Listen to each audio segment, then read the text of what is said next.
So, chat, is there anybody out there that'll type back at us? Because I need to know how we sound. Because this is literally the first stream I've done with these guys on the new Forever. computer, the new setup. That's true. I guess it's technically the same computer, but the new Windows installation makes it feel new. I'm still just randomly finding crap that I'm missing, and it pisses me off. I'm also eating my oatmeal cream pie right now. Getting that out of the way earlier. Well, looks like we're alone for this one. So hopefully everything sounds good, and if not, oh well. A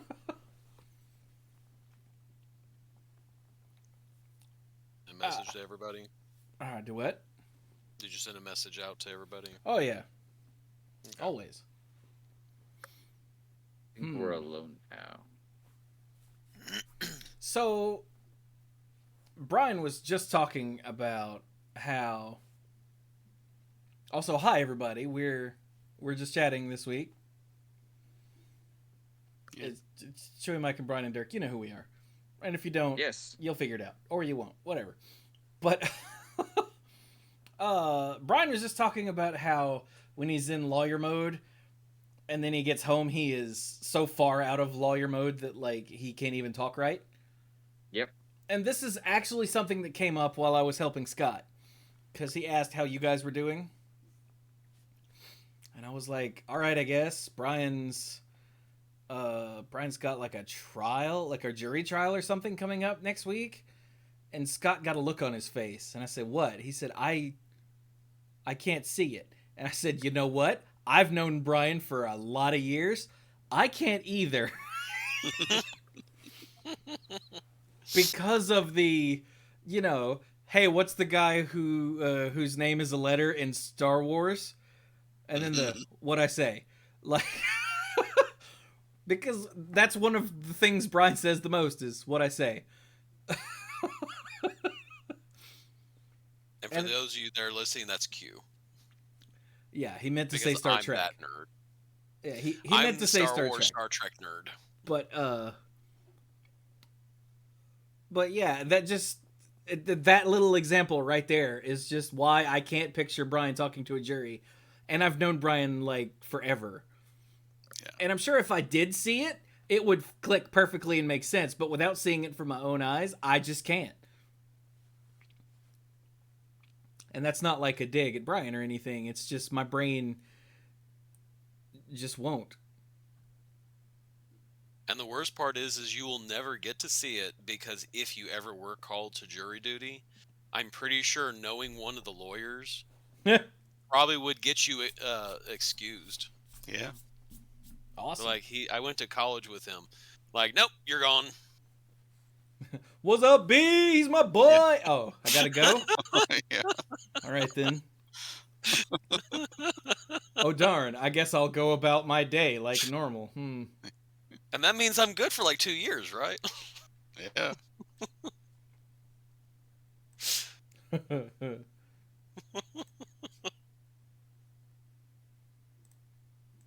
So the random thing I learned... Wait a minute. Did Brian mute himself or something? No, I'm here. I was just letting you talk. You just had like no response to any of that, and I was like, "Are you okay?" I was letting you go. He's like, "Yeah, that's my exactly what happened." Yeah, you did not say anything. I was holding my objections, and I heard nothing. So random thing that I learned, and I don't know if I mentioned this, that a potato gun, like a air cannon potato gun, I was told is illegal. Yeah. And actually, you could be charged with a weapon of mass destruction. Oh. Do you know why? No. It's the gauge. I was wondering if that's what it massive, was. Yeah. It's a big old... He said that's the reason why, like, BB guns are fine. Because they're essentially the same thing, but because the gauge is so small, they're not illegal. But a potato gun, because of how big it is, is considered a weapon of mass destruction. Yep. Because I told the SROs, like, whenever we did catapults, it was, you guys can either build a catapult or a trebuchet, but you cannot build a ballista and you cannot build an air cannon. Because I was like, because, when I said ballista, it's like, yeah, you can't do that. It's like, that involves a lot of paperwork I really don't want to have to fill out. He's like, and an air cannon, I don't remember if he said it's a felony or not, but he was like, yeah, that's not. Like, we've all built one, just being like, hey, this is fun. And probably if an officer showed up, they'd be like, yeah, you need to take that apart. But if they really, really wanted to stick it to you, they could charge you with that, because it's considered that a weapon of mass destruction. Huh. And see, I don't know everything about the law. I just learned something too.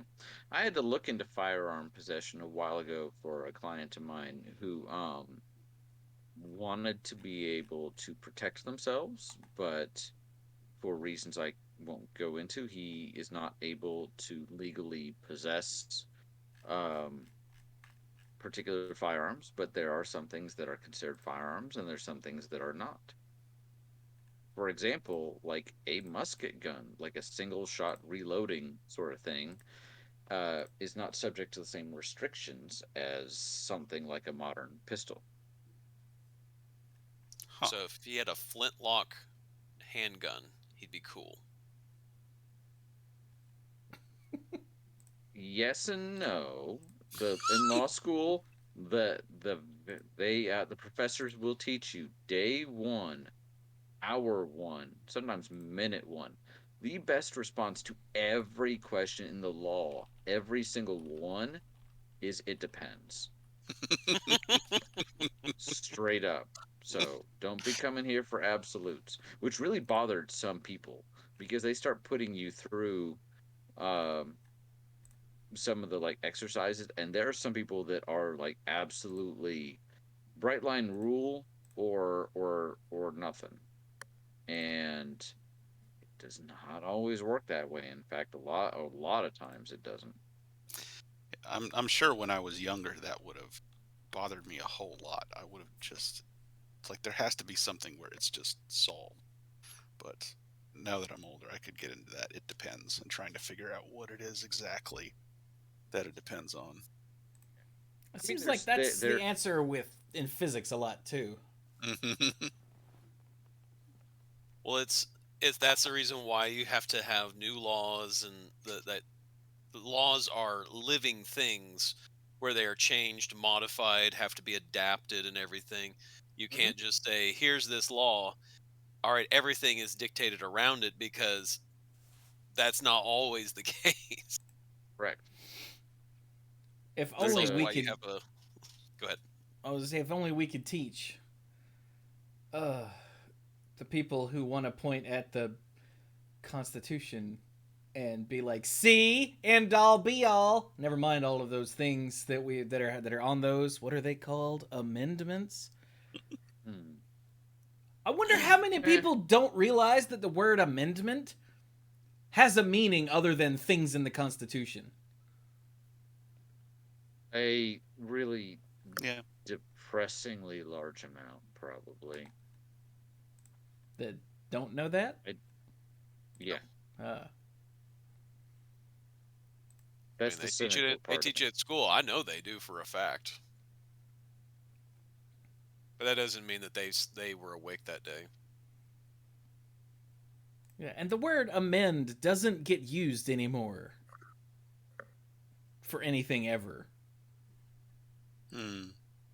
It's sort of fallen out of favor unless you do crosswords, which I've been doing crosswords lately, and I have to remember the word amend way more than I've ever had to before in my life.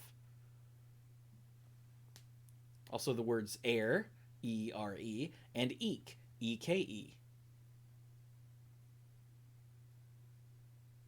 Like, And there's err one on the more that I side of get all the caution. damn time that I can't remember right now, but every time it pops up, I'm like, what? Oh, Yeah. right. There was I had a crossword app on my phone for a while that eventually I deleted just because it felt like the puzzles were too easy and it was just more of a time waster than an interesting game. And then recently, I did some puzzles in a crossword book that I got at Ed McKay's. It's like from the 90s or something. And there are so many of those little filler words that I would see over and over in the crossword puzzle in the app that I started seeing in the puzzles in the book. And I'm like, okay, maybe this is just how it always is.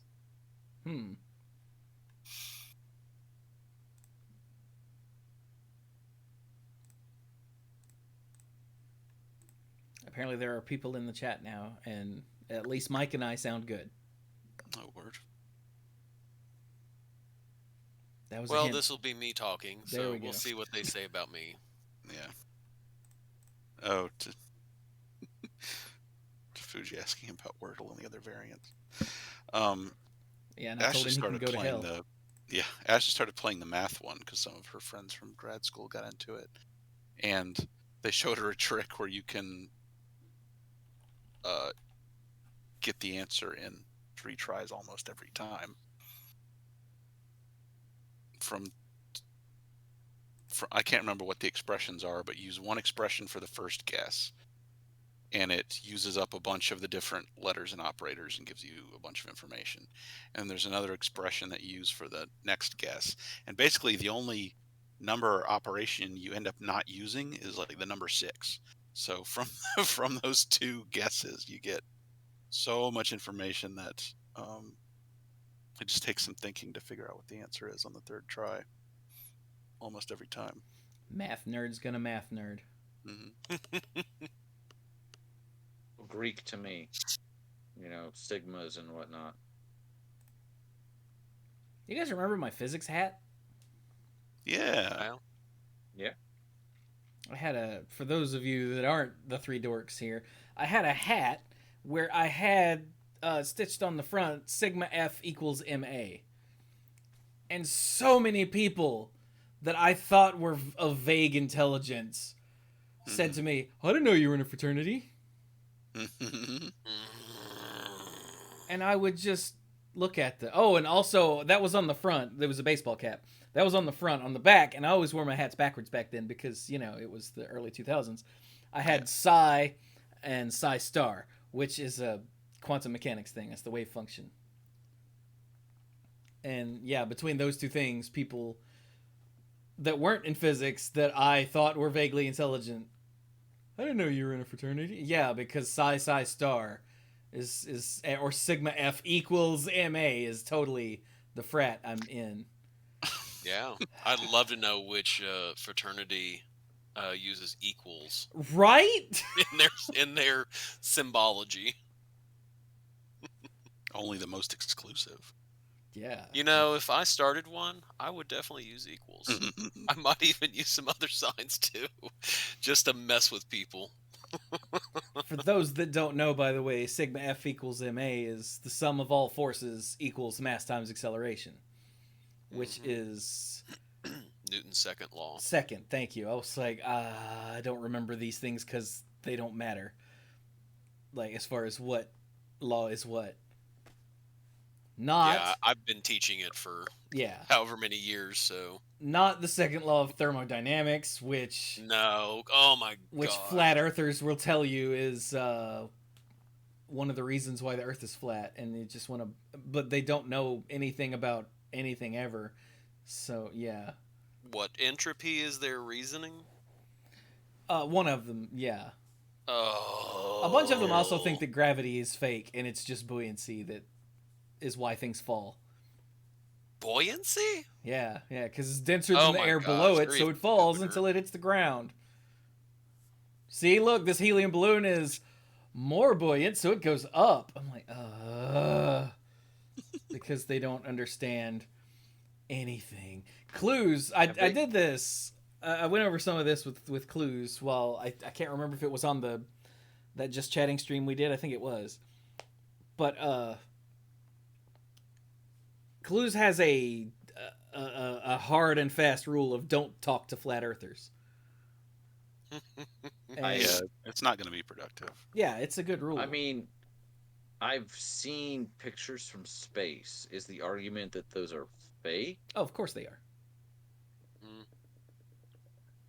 They'll drag you down to their level and beat you with experience. Beat you with experience. It's true.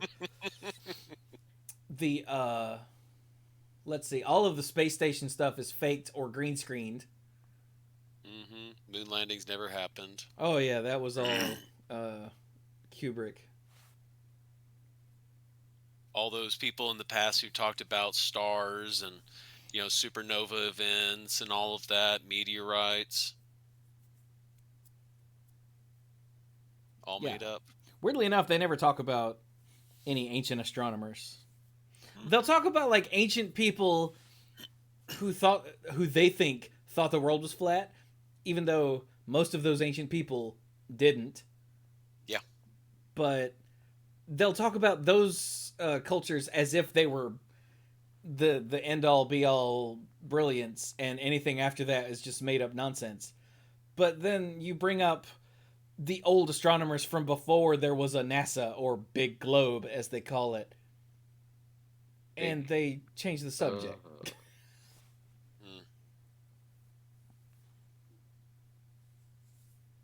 So yeah, I am fascinated by flat earthers because of how much they have to dig to try and be as ignorant. Yeah, like it takes a lot of work and a willful misunderstanding of so many basic things. You really have to go out of your way. Yeah, like you have to work. People aren't just that dumb. You have to work to be that dumb. And like if you people could harness the effort you put into stupidity for literally anything else, the world would probably be a better place. But of course, a bunch of flat earthers are also like misogynists and Nazis and anti-vaxxers. It's bizarre. Mm-hmm. Crazy attracts crazy. It really does.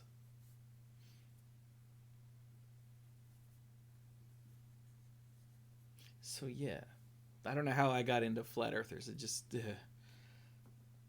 the problem I have with the whole buoyancy thing is that I can't figure out an argument against it that isn't just no, because it's so fundamentally wrong that I can't poke a hole in it.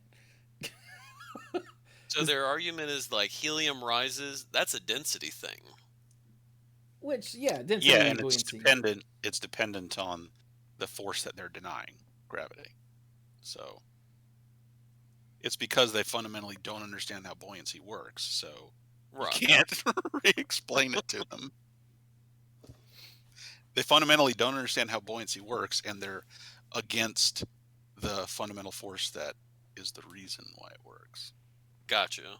Because I realize as you're speaking, I'm like, oh, that's why. It's not that, density and all this, that they don't understand that the reason why there is that is because gravity pulls things down, creating more atmosphere down here and less up, and so buoyancy is the... Okay, gotcha. Yeah. Like they don't understand the like 101 level of it, just so you can build yourself up to, okay, we all agree that there is this thing called buoyancy because gravity and all these things interact. Gotcha. Yeah. A helium balloon on the International Space Station would just kind of sit there. Yeah. It wouldn't float up. But the International Space Station doesn't exist. Yeah, that's all green screens and CGI. Okay, yeah. Darn it. Yep. And like once you jump through all of these hoops to reach this conclusion, everything is self-fulfilling. Oh yeah. Like you've broken through, you're on the other side, and now it's all good. And they don't understand how cameras work. Like if you look at, this is the thing they love to do. They'll have like a field of several different pictures of the Earth from space, like the whole Earth. Some of which are, actual snapshots just of the Earth from far away. Others are like composite images because we don't really have anything far away from Earth at the moment to just snap a big blue marble picture. Yeah. So they're composite images, but because they're all taken by different cameras at different times and assembled in different ways, they all look drastically different. And they're like, look, see, the people who make these pictures at NASA can't even decide what the Earth looks like. I'm like, if you take a picture of you at several different times of day or year with several different cameras, they're all gonna look different too, you dumb. Like, Mhm. and the I fact would that love to some of be- the pictures are actually retouched by artists to make it look more appealing. Yeah, to make it look cooler. Yeah, they take that as proof that the whole thing is fake. I'm like, I just wanna, I wanna with a hammer in the face.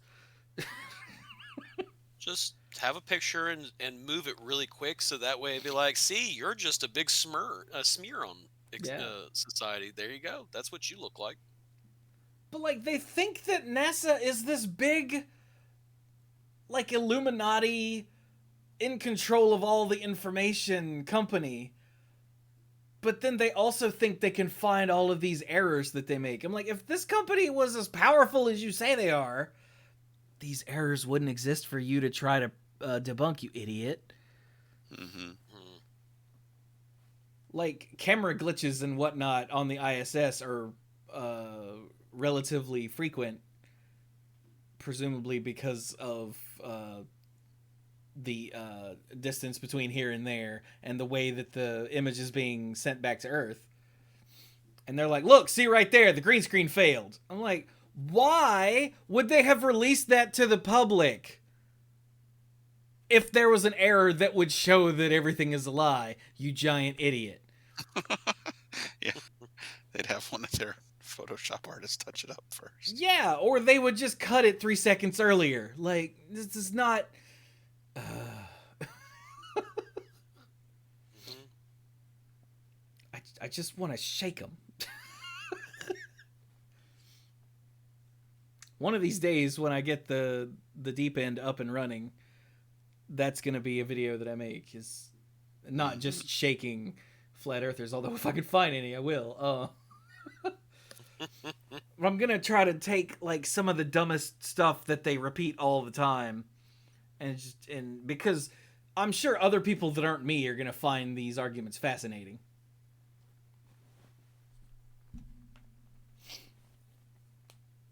Chifuji said, man, if all the world organizations were that coordinated to pull off conspiracies like this, that's some monumental efforts with so many people needing to constantly be on top of things. Right?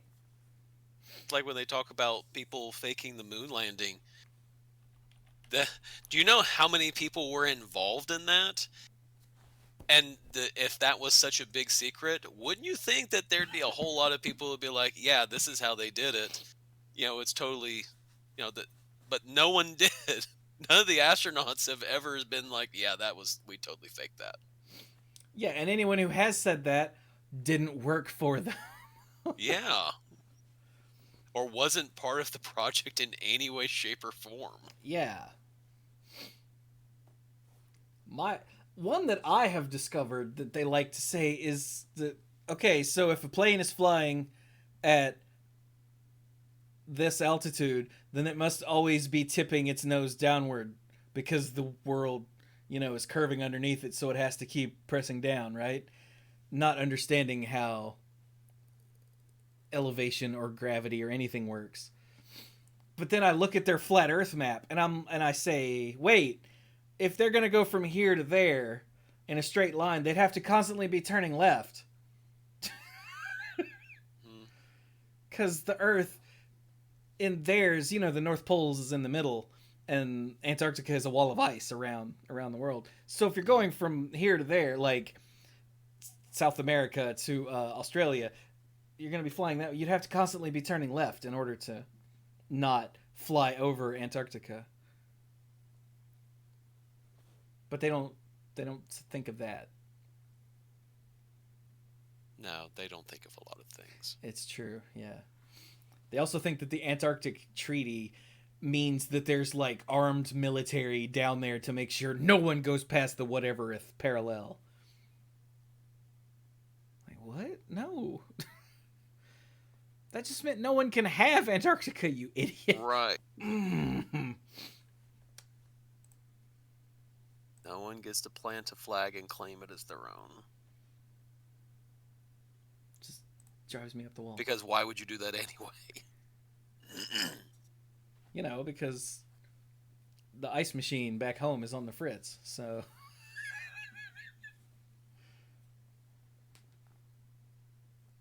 Someone's brain's on the fritz. Yeah, right? Anyway. I don't remember how we got to Flat Earth, but something... I don't know, but we went on that for a long time. Something You somebody guys- said made me go, If- oh, like these dumbasses! There's a subculture of people in a variety of subjects that is absolutely 100% committed to a theory. And it does not matter how many people tell them wrong, they're absolutely positively committed to this. At some point, when you have some free time, Google sovereign citizen. Oh my god. You know about this? Oh yeah, they think that because they write I'm a sovereign citizen on like a piece of paper that the laws and whatnot, regulations of their home country don't apply to them. Correct. And we get them in court every now and then. I've been in court to see a couple, and in court the other week, a gentleman, when the DA was making her announcements about, hey, if you have an attorney, say the word attorney when we call your name. We're going to call everybody's name alphabetically. If you don't have an attorney, answer in one of these ways, just so we know how you want to handle your case today. It's organizing. They don't want to have 50 different ways because they're just putting it in one of like 5 stacks. Yeah. And somebody was like, well, I think I have an attorney, but I'm not sure. And they said, well, we'll talk to you later. And I thought, okay, the DA is not going to have time to talk to this person. So sometimes I try to be helpful to these people. So There's after your the first counter call- problem. that's my first problem. No good deed goes unpunished.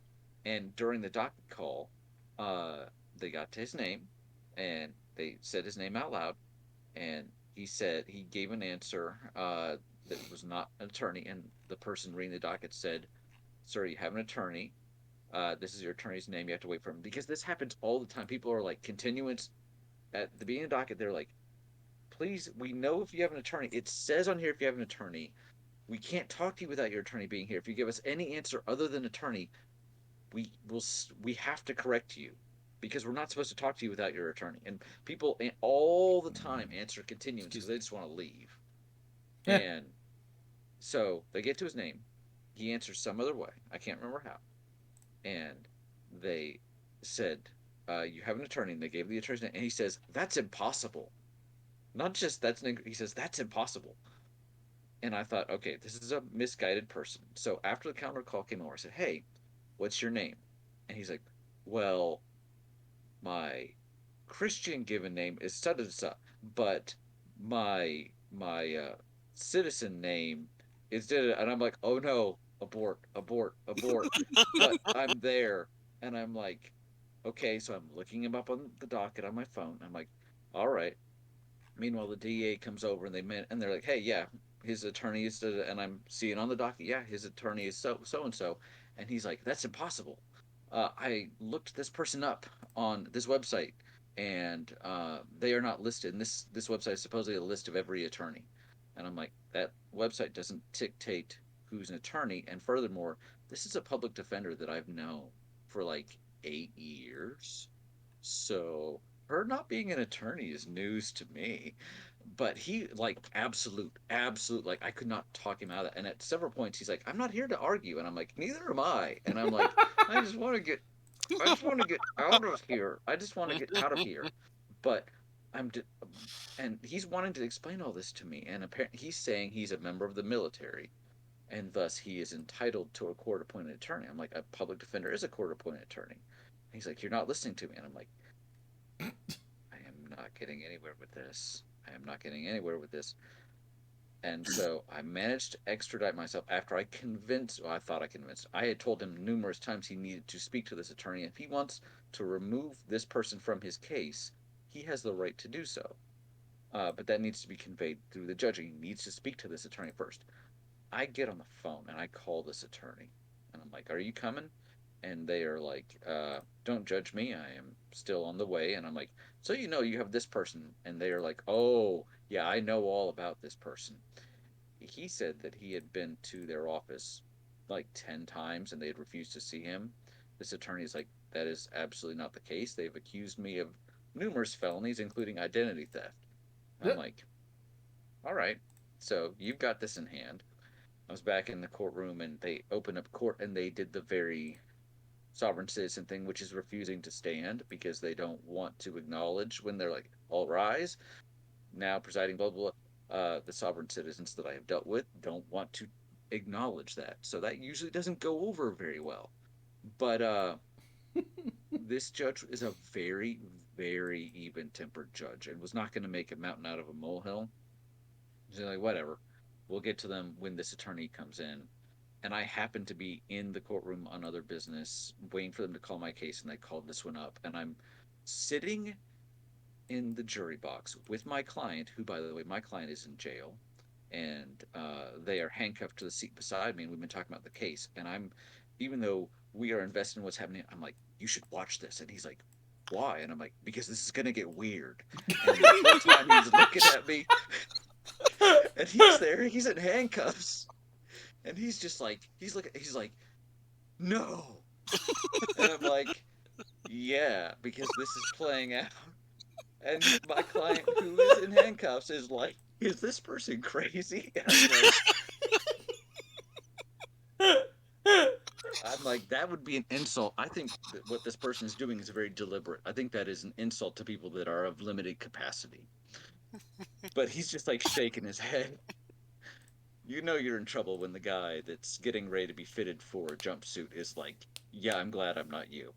Uh, but he gets up there with his attorney and he informs the judge. He's not there to answer for this criminal charge of assault on a female. He's there because he believes this is a tax matter, and he is there for. And he uses very lawyerly terms. I don't think I can even repeat them. Basically, he's there for remuneration and to close the case and settle. And he's using a lot of civil court terms that I think he looked up online. And the judge, being super patient, is like, "This is a criminal court matter. This is not a civil matter. I've asked you a simple question about what you want to do about an attorney. I am logging your response as non-responsive." Um, and his attorney is convinced he's not going to work with anybody. But the judge is like, "He qualified for a court-appointed attorney. I'm relieving you. I want the next name off the list." And I'm like, "Not me, not me." And I go over to another attorney, and he's like, also on the court appointed list, and he's like, "Not me, not me." There's no, and the judge finds out the name, and this attorney is appointed, and his public defender comes over to me, and they say, "That person got on the court appointed list yesterday." And I'm like, "Oh no." But apparently they're new to us, but they're not new to being an attorney. So she's like, "I Okay. think they probably dealt with something like this before, but I'm going to give this attorney a heads up." And the guy didn't want to leave. Like, they had to like usher him out with bailiffs, and he still kind of just stood there because he thought he was there. He kept saying like, "For taxes," and the judge is like, "You're not here for taxes." And my client's turned to me and he's like, "Why does he think he's here for taxes?" I'm like, "I don't know." But it's about trying to control the narrative, is really what it is. And he stated all these things, and going back to where we started, he stated all these things about how he stated numerous times he knew, and he had reference material, that he was entitled to an international law attorney, which he's not. He's here for tax matters, which he's not. The fact that his public defender was not a licensed attorney, which they were. Always absolutes, whether we're talking about sovereign citizens or whether we're talking about flat earthers. There is no convincing them because they have already jumped through every possible possible hoop to get to where they are, then now it's cemented. It's just done, and they will. There's no convincing them. So Huh. so yeah, that was it did not go to me, but that attorney's last name and the appointed list is farmed out alphabetically was shockingly close to my own. And I was like, Mm. but if I had had a meeting with this client, I would have been like, this is why you're here. And if they tried to fight me on, I'd be like, this is why you're here, and this is what I'm going to argue. And uh, I am not. If you disagree with that, then you will get a new attorney or represent yourself. But easier said than done. I talk a big game, but sometimes when you're in a room with somebody, it gets really weird. So Dirk, when you're in social studies class, don't be teaching them about that sovereign citizen stuff because I think I don't like where it leads. no one would teach them that. Don't say that. The I'm only sure way that that somebody works is if somewhere. you are born out in the middle of the ocean and you are not near territorial waters of anybody. So somebody that's born out on a cruise ship and never claimed Yeah, I citizenship mean, anywhere. I have no idea how that works. That would definitely be a State Department question. It would definitely not be mine. I don't. I Wait. don't. Huh. I don't think it applies to anybody, honestly. No, it doesn't. And here's the thing: you don't have to be a United States citizen to be charged with a crime if it happened in a state. You're there. We, one of the questions on the plea transcript that we use for felonies, because generally to plead guilty to a misdemeanor, there doesn't need to be a written record. It can be all oral, but for felonies, we do require a 4-page transcript, 2 pages front and back, that basically says you understand your rights. You're not completely blitzed out of your mind, so you understand what's going on. And one of the questions is kind of to paraphrase, basically, hey, this judge is not deciding if you're a U.S. citizen or not, and if you plead guilty to a felony, it may result in your deportation and refusal to be re-entered to the United States, because the judge doesn't decide if you're a citizen or not, and whether or not you are is not a factor in whether or not you committed a crime, and it is not a factor in whether or not the court can punish you. So you can be from anywhere, and if you commit a criminal act, you can be punished for that. I wonder how many of the sovereign citizen idiots sent money to someone and filled out some paperwork, and because the someone said, hey, if you send me this registration fee, I will do all this paperwork and make you a sovereign citizen. Because the other thing about flat earthers and sovereign citizens and that kind of stupidity is that there are grifters willing to prey on those people everywhere. Oh, sure. I was talking to an attorney after this happened, and I'm like, he must have gotten all that information online, which means they Googled it or found some other way. Did they not see the stories about how this doesn't work? Because I have never, ever in my life seen it work. Generally, telling a judge that they don't have authority over you, it doesn't go well. It just doesn't. I understand how they think it's going to work, because even if you're like, I'm a sovereign citizen, you're in the United States, which means United States laws apply if you're in that country. A lot of them reference maritime law, and that's fine if you're out in the ocean. But they're trying to shift the focus. They're just trying to shift the focus away. And you're asking a very logical question, and that's your first mistake. Yeah, there is no logic. That is true. I keep, my brain is definitely a logical framework, and when they're like, but no, that's not this, is like, I keep coming back to the beginning of it and going, but that's not how that works. Yeah, again, see the flat earthers. That's not how this works. That's not how any of this works. It's like that lady in the commercial for the like she's putting up her posters on her wall or something, and the other lady's like, "That's not how this works." God, that commercial's so old it's actually become like a touchstone meme or something. Yeah, yeah. I don't even remember what it was We're for. Was it a old, Geico commercial? probably. Maybe. Because most Sounds of right. the out of left field ones seem to be Geico commercials. True. Also, I I'd like be the way willing to this whole bet. thing is broken the chat too. Chat is like, what? Yeah. Also, Magnor with the where was it? 42-month resub, who Nice. says he's seen way too many sovereign citizen idiots lately with the whole big lie lawsuits. Yup. Yep. Oh, that there's been so many lawsuits lately that are completely. I've read in the news about how a lot of parents are suing um, school systems over mask mandates and not even following through with it because it's just to basically make them. They don't have to win. They're just making the school system spend time and attention and money to try to answer this stuff, or they're not even filing lawsuits. They're sending like demand letters that Yeah. have literally no legal impact because it's just a way to make them spend money and attention on it. Apparently somebody somewhere put out the information, hey, this is how you need to attack this, and a bunch of parents, although I use the term loosely because I think if you had your child's best interest in heart, you probably wouldn't want them to get sick and die. But anyway, I'm sorry. um, You'd Wow, think. that got dark for a second there. Um, Apparently this got like passed around, and decided, yeah, we're gonna do this, and it's effective. And once again, kind of like, wow, do you guys not realize this doesn't work? But I guess with this, it works enough that it distracts people. Um, Not that it ever Oh yeah, like shuts down the school, but it's all culture war nonsense. yeah. The I miss the days.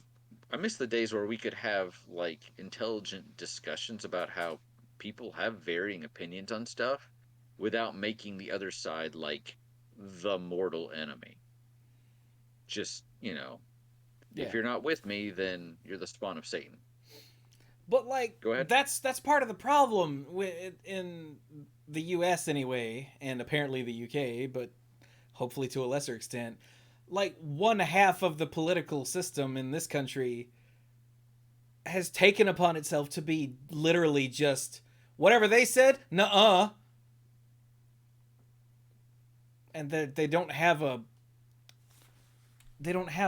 like a political stance on anything other than more power for me and uh, pander to Christians because they're a significant percentage of the vote, even though they don't do anything that's actually, you know, Christian. They Yeah. have to say, "Oh, abortion's bad." So a lot of the people who are abortion only voters will go, "Well, that's my team." Hmm. And anytime like actual political things come up, they have to do the culture war nonsense, which is why Tucker Carlson exists. Like they can't be like, well, you see, these are the political reasons why we disagree with the Democrats anymore, because they don't have that functionality anymore. They don't have a political reason to disagree with the Democrats. So they have to be like, they're trying to make M&M's less sexy because the liberals hate us. What? Oh, I heard about Yep. that, and I'm sorry, but maybe that's your kink. And hey, no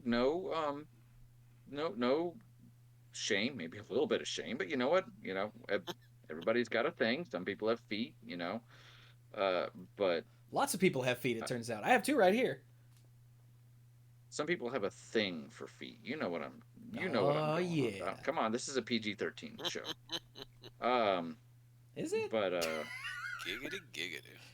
I don't think we're X. But like this has nothing to do with actual sexual attraction though. So you even saying that, it's them winning.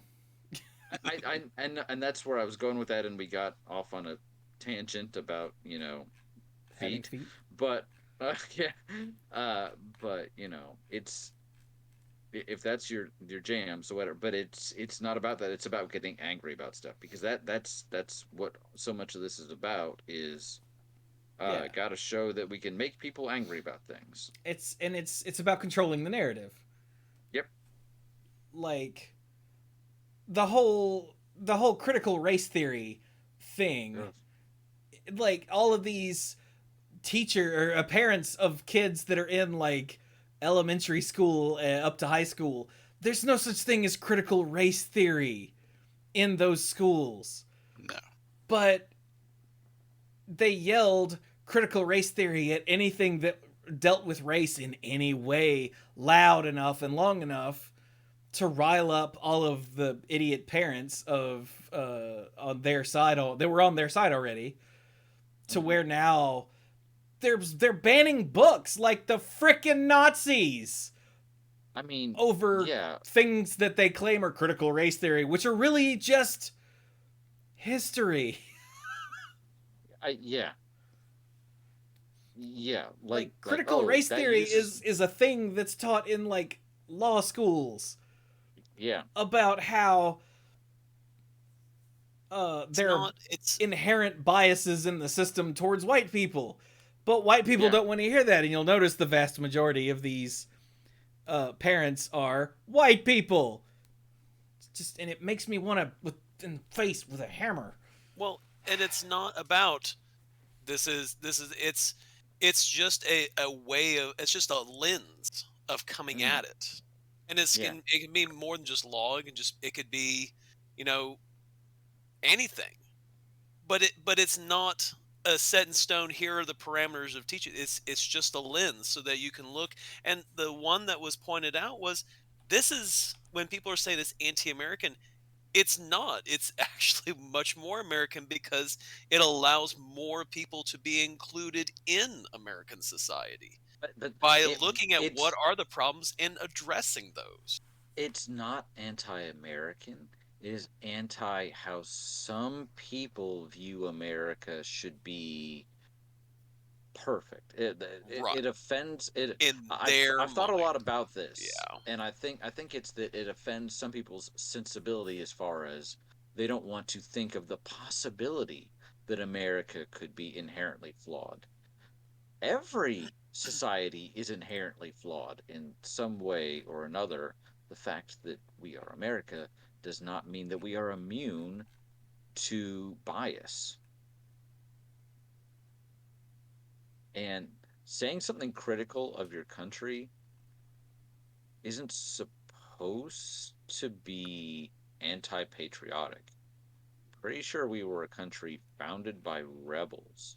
The whole Second Amendment that so many people cherish so much is about basically, hey, you know, the purpose of a militia to defend the ordinary people is important. So the government shouldn't have the ability to basically take your guns away and force itself to become a kingship again. It's about protecting your right as enumerated in the First Amendment, which was first, by the way, like more important, to peaceably assemble and to protest and to protect yourself from the government. But no, if you disagree with that government, then you're anti-American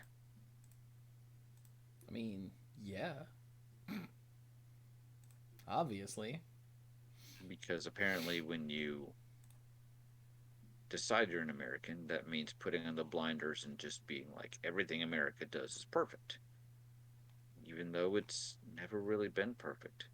Here's something that will shock and awe you and might get me disbarred. I really hope that's not really serious. The- The founding fathers were not perfect. I Kicking think, Brian off the call. BRB. yep, sorry. I think they did some good things, I hear but they weren't. Alexander Hamilton could rap. I hadn't heard that one. But I did see that movie where John Adams was played by Professor Feeny or Mr. Feeny from Boy Meets World, and that stuck with me. So What in the blue hell are you talking about? There was some movie that we watched in like 6th grade about the signing of the Declaration of Independence, and John Adams was played by the actor that played Mr. Feeny on Boy Meets World. Really? Yeah, Huh. Okay. I'm gonna IMDb that. I'll be right back. IMDb. I was With the referencing internet, Hamilton. there are no rhetorical questions. And yes, yeah, we know you were referencing Hamilton, Dirk. I've never seen Hamilton. When he brought up John Adams, I thought he was gonna bring up the HBO series where he's played by Paul Giamatti, but no, he went in a completely other direction. You thought he was going to first base? Really? He was going to the concession stand. You're right. He didn't even stay Let's all on go the to field. lobby. Let's go out to the lobby. So okay, to stop being how about we get away from this entire subject, because we're all just gonna get mad. 1776 is the name of the movie. That's Oh really? super appropriate. Yeah, I guess it Yeah. is. 1776 movie from 1972. Holy balls! I said I That was an watched old it in movie. school. That was definitely one of those ones where the kids would have been like, "Yes, movie time," even if it was, historical. Yeah, that means now we can doze off and not care. So I'm sorry, you were changing the subject. See, we always just watched freaking Stand and Deliver, which is not a bad film, but I watched it in like 4 different classes, and now I hate it. Mm-hmm. Although Edward James Olmos is pretty awesome in it, but still.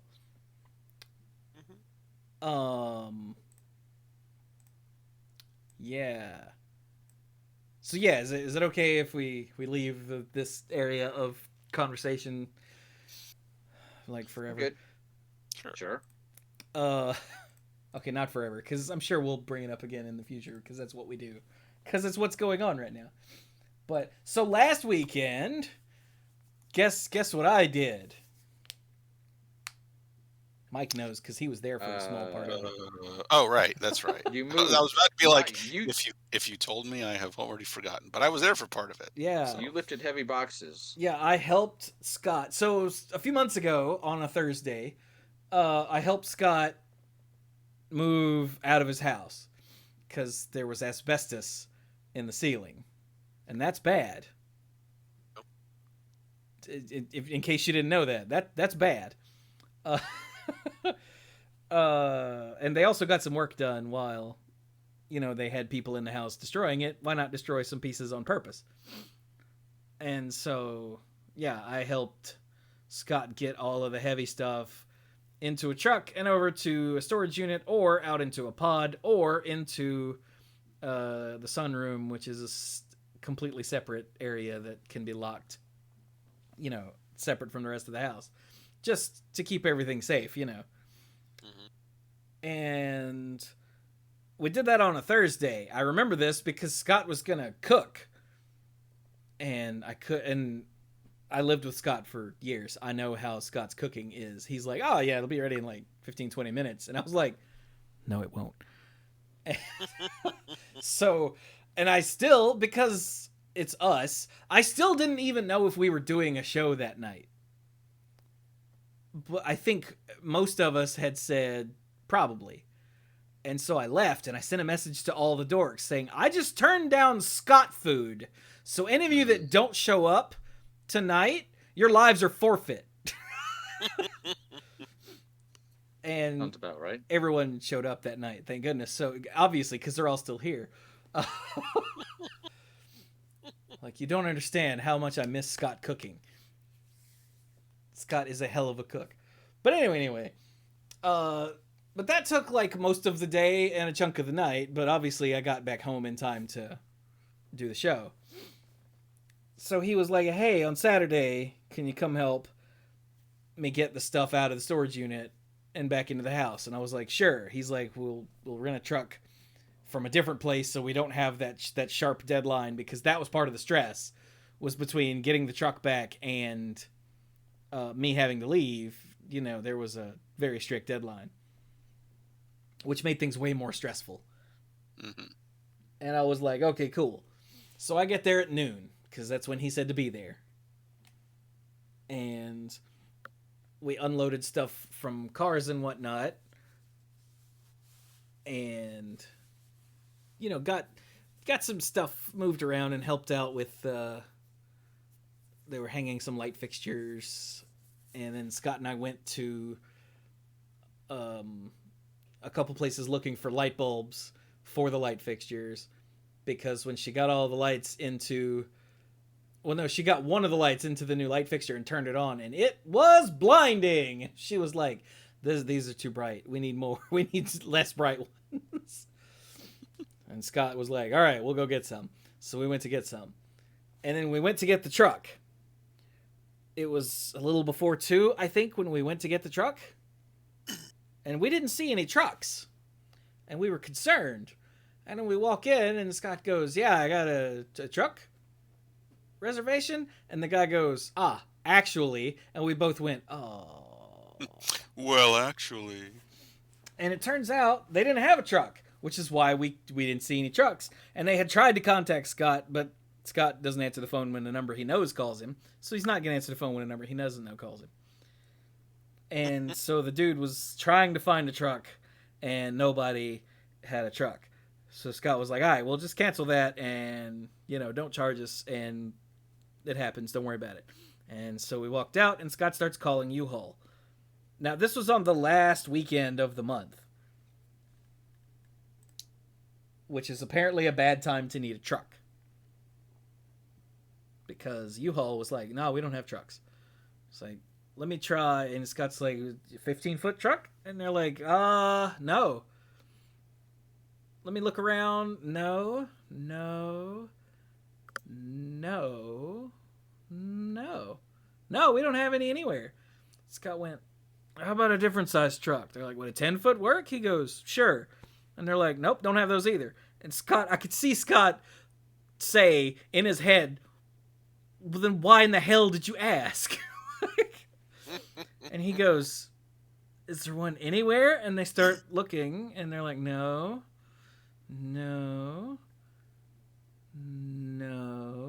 Oh, there's one.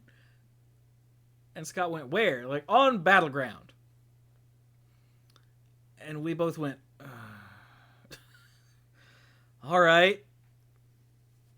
What's the address? Okay. And they're like, we'll have it ready for you in 20 minutes. And I punched it into my GPS. This is a 20-minute drive. I was like, perfect. So we go to Battleground to get the damn truck. And it was a gas station / U-Haul truck rental place that looked sketchy as hell. They had like little not neon, but little lit up signs, words covered in lights that said things like ATM and credit card and debit. And then at the end, there's one that said Bitcoin. And Scott was like, what the hell is that about? And yeah, we ended up eventually getting the truck, and we went to a different Lowe's to get more bulbs because they needed 24 bulbs, and the first place only had 9, and the second one only had 7, it turns out. And yeah, so by the time we got the truck, got it to the storage facility, and started loading the first load, it was like 4:30. Actually, I think by then we had loaded the first load, and we're on the way to his place. And I was like, oh my God. Like, I've been here 4.5 hours, and we have just started. And so we get Scott's house, we unload everything. Eventually. And we go back to the storage facility, and the next things to get are the mattresses. They have a big ass king size like foam mattress that is floppy. It bends in the middle. And it took everything Scott and I had to get it out of from the storage unit onto a cart and then down onto the truck. And like, I hurt myself. I went to like lift my arm up to grab the handle so I could climb up into the truck and help Scott move it. And when I picked my arm up, it stopped before it got to the height where it could reach the handle. And it's not like there was pain or anything. It just wouldn't go. And I'm like, Scott? He's like, yeah. I was like, is there anyone going to be at the house other than you, me, and Jacqueline? And he went, nope. I said, how in the blue hell are we going to get this in the house? And he goes, oh, and it started raining, by the way, because of course it did. And I was like, I legitimately don't think we can do this, dude. Like, do you have any other friends? He's like, not anyone that's not far away and wouldn't require lots of notice. I went, oh my God. And I thought about it for a few minutes. I was like, I wonder if Mike would be willing to come help with literally just this. Because Mike lives, it turns out, not very far away from Scott at all. Yeah, no, very close. And he's like, you think you would help? I was like, I don't know. I really hate to do that because that's awful. Just call someone up out of nowhere. Be like, could you help us move this heavy thing? But the more I thought about it, the more I didn't think we had any choice. So while we were going to get the other mattress, because there was a queen size, I guess, mattress that wasn't as floppy and was way less work, and a box spring that weighed like no pounds but was just big. I was like, all right, let me see if he'll be willing to help. We called Mike, and Mike... When Mike left, eventually, Scott goes, I couldn't tell if we put him out like a lot or if that's just how he is. I was like, honestly, I couldn't tell either. But but we Mike was like, oh, sure, why not? I was like, oh, thank God. And so we get stuff on the truck and we get to the house and we unload everything except for the mattresses, and Mike shows up. We're like, yes. And with the three of us, we managed to get it in the house in the rain without destroying the mattress somehow. And yeah, it was awful. And then because of that, we couldn't even get the damn queen size in the house, just the two of us. So thank goodness Mike was like, yeah, I'll help with that one too. But of course the queen size went upstairs, and there were no rails on the stairs or the upstairs area yet because the rail guy came Monday. I assume that's when Scott said the dude was coming to install the rails. So we had to get this queen size mattress upstairs without, dying or having it go off the edge and like take down the new light fixture or something. And we did, with only one minor injury, which, by the way, Mike, I finally took the bandage off on, I think, Tuesday. Oh, and, yeah. whoo! There's bruising all around it. Okay, so the first time I helped Scott move stuff,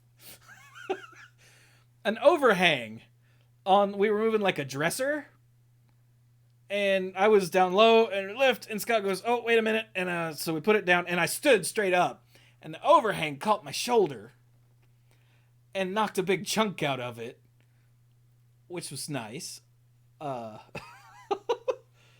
Luckily, this was at the very end of the night. It was like the next to last piece of furniture to be moved.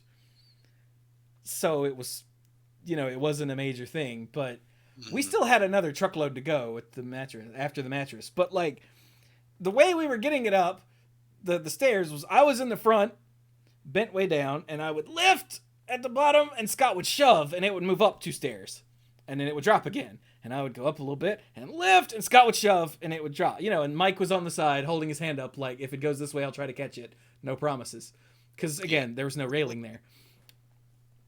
And it turns out, because of the unfinished nature of upstairs, there was some kind of, I still don't know what its purpose was. There's a wooden overhang there, and when I went down at the bottom of the mattress and lifted, I lifted up, and this wooden overhang that was at the top of the stairs there caught my love handle.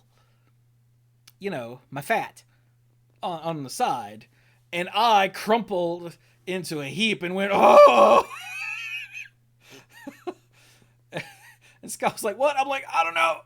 Ow, oh God. And I just sort of laid there in a fetal position for a minute until I was able, like, the pain passed enough for me to be like, all right. And we got it up to the top and into the proper room. And it was dark in that room. And so I came out to the top of the stairs and lifted up my shirt and I said, hey, Mike, am I bleeding? And Mike said, it's kind of hard to tell from down here. And I was like, what? Like, because that is what you want to hear is no. Obviously not. Duh. I mean, it was very red enough that I'm like, I don't know. And I was like, and Scott looked at it and said, buh. Which is also not a good sign.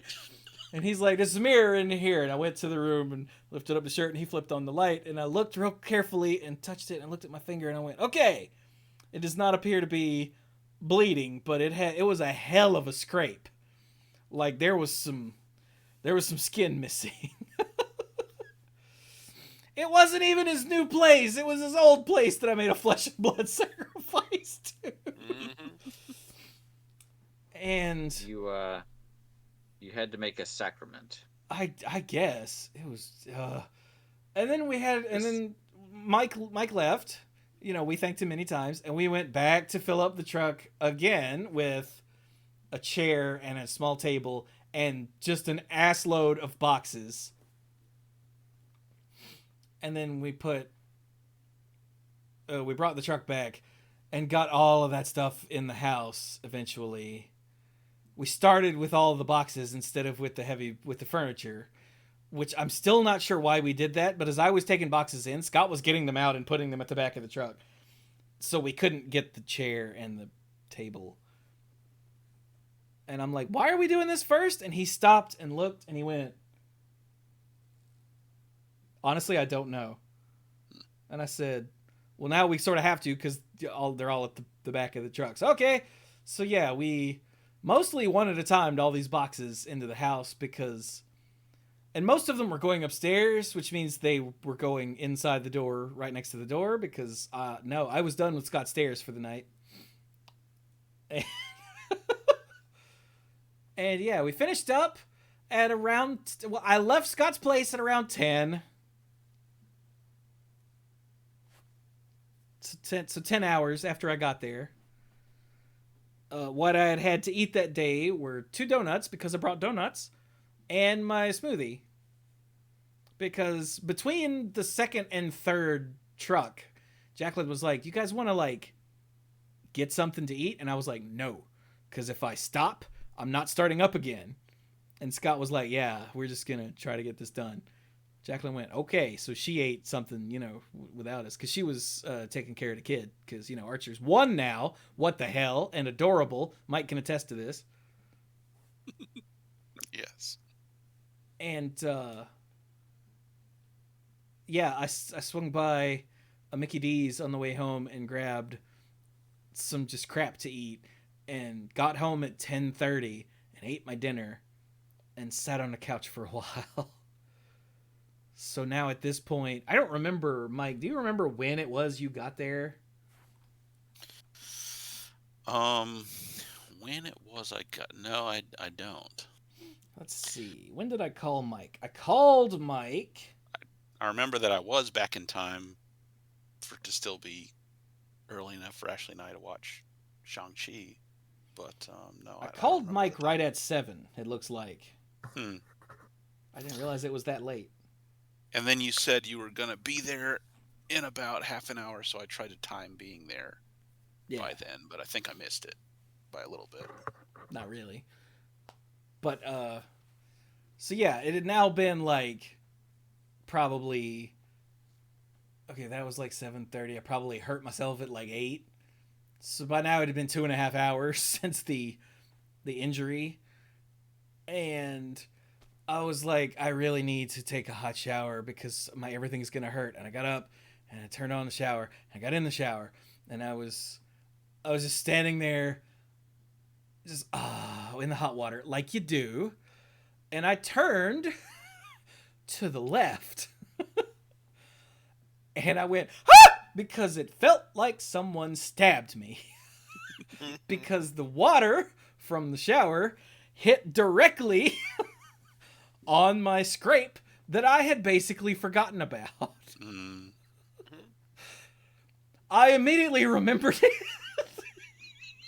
That sounds like me when I really thought that I was, not sunburned at all or anymore, and then you get in the shower. Then you get in and the you shower and realize- learn what an idiot you are. Yes, I have done that many times because I'm ginger.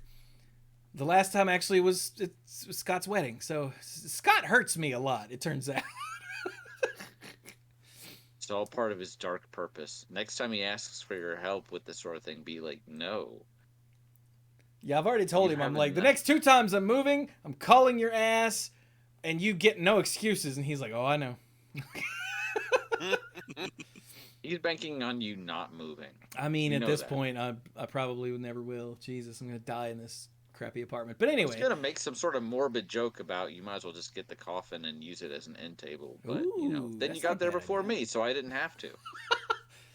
And I did. So I got me some peroxide after I got out of the shower and, hit the area and listened to it. So I thought it was sizzling something fierce. It turns out that the overrun had run down into the sink, and I was listening to it bubble in the sink, and I was like, Jesus, that sounds horrible. Wait. So I had to walk out into the living room, in a towel. Luckily, I live alone, but still, and listen to my wound to see if I was hearing it sizzle, and it wasn't. And I got some Neosporin and put on it, and I happened to have, like a bandage variety pack that I mentioned to Mom. I was like, oh, I'm out of Band-Aids. Damn, I need to buy some. She's like, wait, here. And I got this like brand new bandage variety pack that had one that exactly was the right size to cover this up. And it was glorious. And now there's a big ass scab. And yeah, and like I said, there's discoloration all around it. Amanda and I bumped into each other while we were dashing yesterday. And as we walked back to the car, I was like, oh, you want to see my wound? And I lifted up my shirt, and she went, yo, what? She's like, it's all bruised all around it. I went, oh, is it? Got home and got to the mirror and lifted it up and went, oh, it's all yellow and, yeah. But we had to get it done that day because the next day, 1, it was supposed to be raining more, and 2, it turns out that like in 2019, I think it might have been 2018, Scott and Jacqueline bought tickets to see The Lion King. Mhm. And it kept getting pushed back and back and back and back because of plague. And so it was finally happening Sunday. And so we had to get everything out today. Which is why we worked until 10 to get everything out of the damn storage unit. Drove all over creation. Like it was in the battleground up by like, college. Yeah. It's right next to that shopping center that has Acme Comics in it and all that, Yes. Yeah, I know that one. Yeah. It was one of those gas stations that I wouldn't stop at to get gas if I didn't have to. Mm-hmm. I think I know the one you're talking about. Like, and even if you don't, you know what I mean. Like, you look at it, you're like, that is not a going. place I want to spend time. Just keep going. Yeah. We will find gas somewhere else. Like, if it had You're been like- dark, it would have been dark because it didn't have, like, the overhead with lights, I don't Mhm. think. And I was like, what is this place? Had a light that said Bitcoin? Like, yeah, okay. Which that brings up something else for me, but it's gonna be a different topic. So I mean, I'm good now. I Okay. thought I would share the story of Mike's generosity and me injuring myself helping Scott. So it's you can tell it's been a while since we spoke because the Super Bowl happened. Oh And yeah, we yeah. Hmm. And the game was pretty good. I saw it was a good the game. first half we saw the first half at my parents and then came home. Because it was a school night, and I was like, Carrie and I were talking about it, and we're like, we only have streaming services, and we didn't have the one that was gonna let us watch it. So I was like, well, we saw the first half, didn't see the halftime show, but we can kind of read about what happened later, and a little disappointing, but we're okay. Found out with about 5 minutes of playtime left, I just opened up my Yahoo browser and they're like, watch the game for free on here. And I'm like, hey, Carrie, I can put it on. And so we watched the last 5 minutes and watched uh watched Cincinnati almost win. And it was kind of exhilarating because, I was born in Cincinnati. I'm like, ooh, I wasn't too attached to either team. I was good as long as it was a good game. But if I was going to pick somebody, it'd be them. Um, and so enjoyed it. I heard the halftime show was quite spectacular, It was but really good. I think I got something hammered home for me that I am just out of touch with reality. Oh, so you got hammered? No, Sorry. ha ha ha ha. No, about of the commercials, a third of them felt like they were for electric cars, and another third of them felt like they were for crypto. Crypto And nonsense. I'm Yeah. yeah, and I'm like one of two things is happening. Either the people that make these are losing touch with just the basic consumer because I have to feel like most I get electric cars are getting less expensive, but less expensive is really relative in terms of this. Most people, I would wager, do not have an electric car or access for the funds necessary for something like that. And then certainly, even if I'm a little out of touch on that, the average person is not out there being like, what form of crypto should I invest in? And I get that this is how this works: is you inform people so that especially if you're in that business, so that they try to normalize it. But I just kind of felt like I see one crypto commercial and I'm like, okay, I may or may not have heard of that one. I see another one, and I'm like, that must be all of them. And I see another one. But by the time we get to the one that is literally the bouncy QR code, I'm like, I don't want to live on this planet anymore. So I'm just, either I'm out of touch or uh, one one article I read later, kind of talking about the articles, and I realized that in the basically um, half of the game, almost half the game that I missed, there are yet more crypto commercials. Kind of, they were talking about, they kind of compared it to like the internet boom of 2000, 2001, and 2, and a lot of those websites going up and stock like being easier than toilet paper to print off, and then it all just kind of collapsed. So, but I Yeah. am not here to talk necessarily crypto because I am not informed enough about the subject, and I'm not here to say if it's something for the future or not. I just felt like I wasn't the target demo for either of those kinds of commercials, and I just wanted more funny Doritos commercials. But okay. So I also thought there'd be more movie commercial, but you know, Yeah. hmm, Yeah, a lot of people were expecting the Obi-Wan trailer to drop during the Super Bowl, and it did not. And still hasn't, to my knowledge. I don't think it has. Which it was kind of funny. All the movie commercials that were there were toward the beginning, and at one point, Carrie kind of the opposite direction, where she's like, "Are there going to be commercials for other things?" And then they just stopped coming. So, and I was like, "Fantastic Beasts," and nope. There's been another trailer. There was a trailer that dropped before that, and there's been a trailer that dropped like yesterday for that. Um, and there were one or two other ones,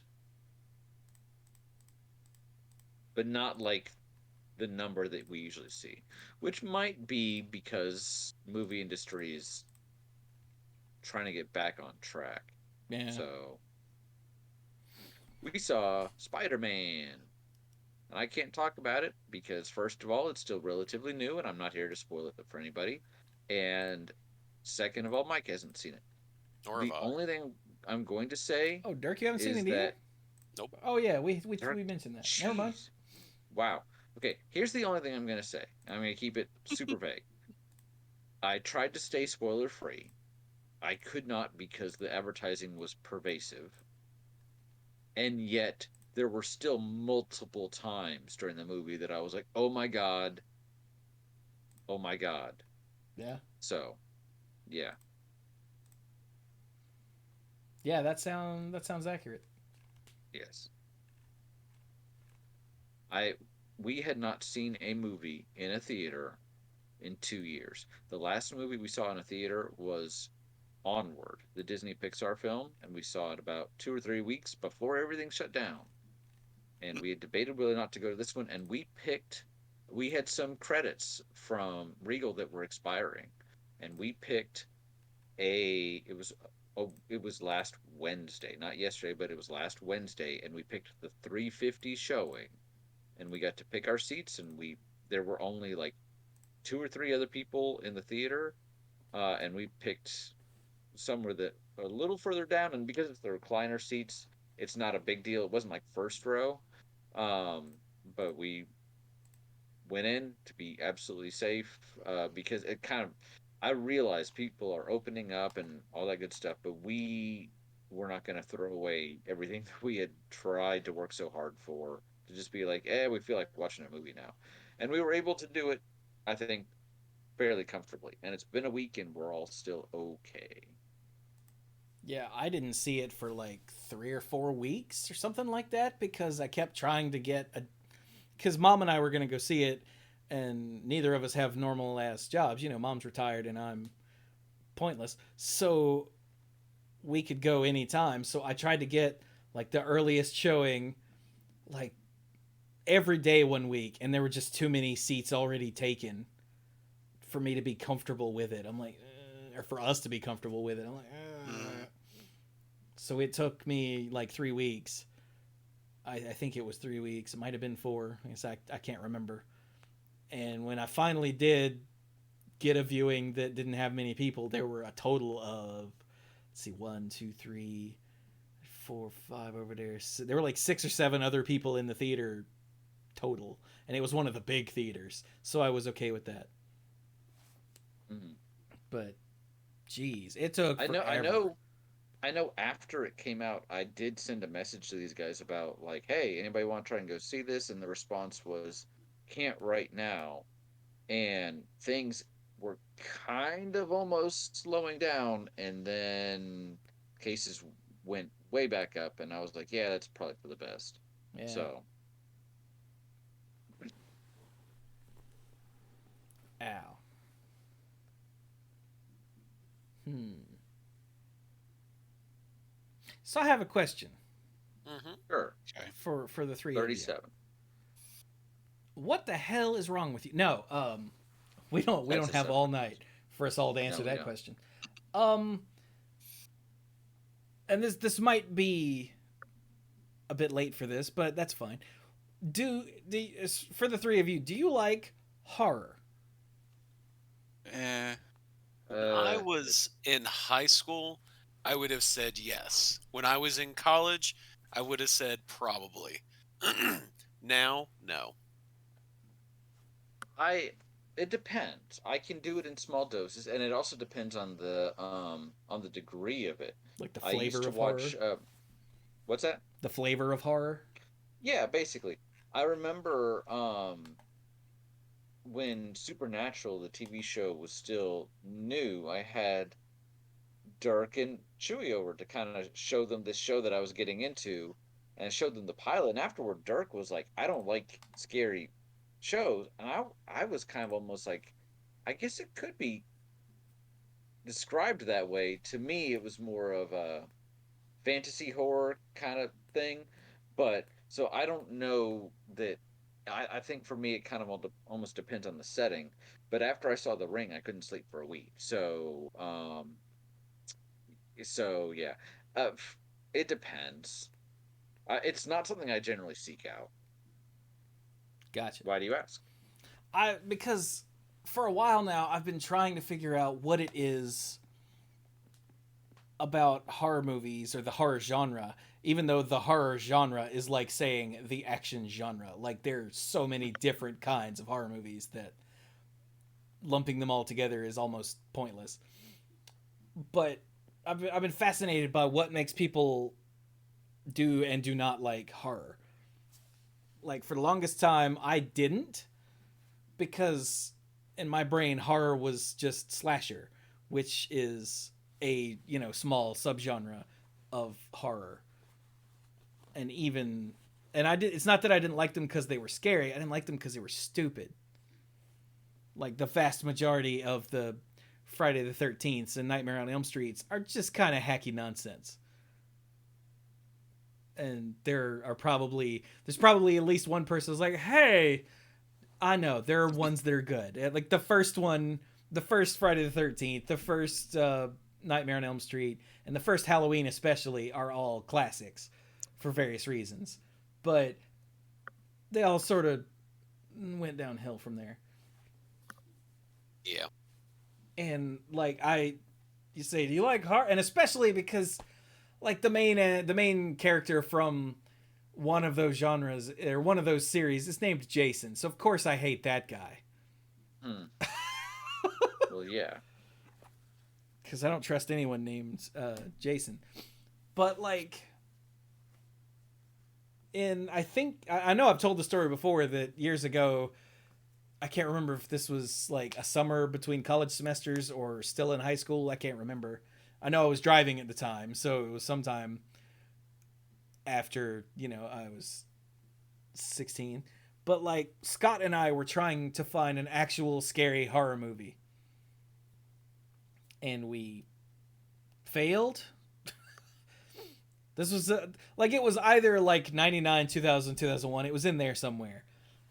And like the closest we got that I remember was one of the was an earlier one. It was the Amityville Horror, which has brilliant build up. And just when things hit their peak of tension, they get in the car and drive off and the credits roll. And then we were like, "What?" Like we got blue-balled by a horror movie. Like it was awful. It's still an excellent film, but like, damn. And yeah, I've told the story about The Grudge before, including on a Chewie vlog right here on YouTube. For those of you that are watching this later on YouTube, I say right here on YouTube as if we're not streaming this on Twitch. But like, yeah, The Ring got in my head, but The Grudge destroyed my brain for a good night. And I've still refused to ever watch that film again. I've never seen The Grudge the whole way through. I've only ever seen it like just snippets of it, and that's convinced me to not explore it any further. Yeah, no, that I will never watch that movie again. I'm pretty sure because it got in my head, and I still occasionally will see bits of it in my head when I'm trying to go to sleep, and I'm like, really, brain? Is that what we're doing tonight? But anyway, in the meantime, I have become a major fan of horror films of all sorts and horror just in general. Like the problem is I always want to watch horror with someone, and like none of my friends watch horror movies. Nope. Which is a problem. Like Amanda absolutely refuses, and she's part of the reason that I ask you this question. Is because I kept probing to try to find out why, and it turns out that her stepmom had no sense of like appropriateness for children and just watched horror movies all the time with the kids. And we're talking stuff that no kids should be watching at ages that no. What in the hell is wrong with you, lady? And she's like, I think she completely screwed me for horror of like all genres, all flavors of horror forever. I just can't. But then she can, like, because let's be real, Alien is a horror movie. She's seen Alien. The first Terminator is a horror movie. She's seen Terminator. She actually said, hey, if you guys don't do a show tonight, do you want to come over and watch Jurassic Park with me and Bella? Jurassic Park, I hate to tell you this, is a horror movie. So it's not that she can't watch things that are horror movies, but things that have the trappings of horror movies. But if you say this is a horror movie, she will go no, and just won't. But things that exist outside of the horror genre, by itself, she's probably seen and enjoyed. And I'm like, this is fascinating to me. And so now my follow-up question is, so why don't you like horror? Like what? Like Dirk, you used to. What happened? I think my thing is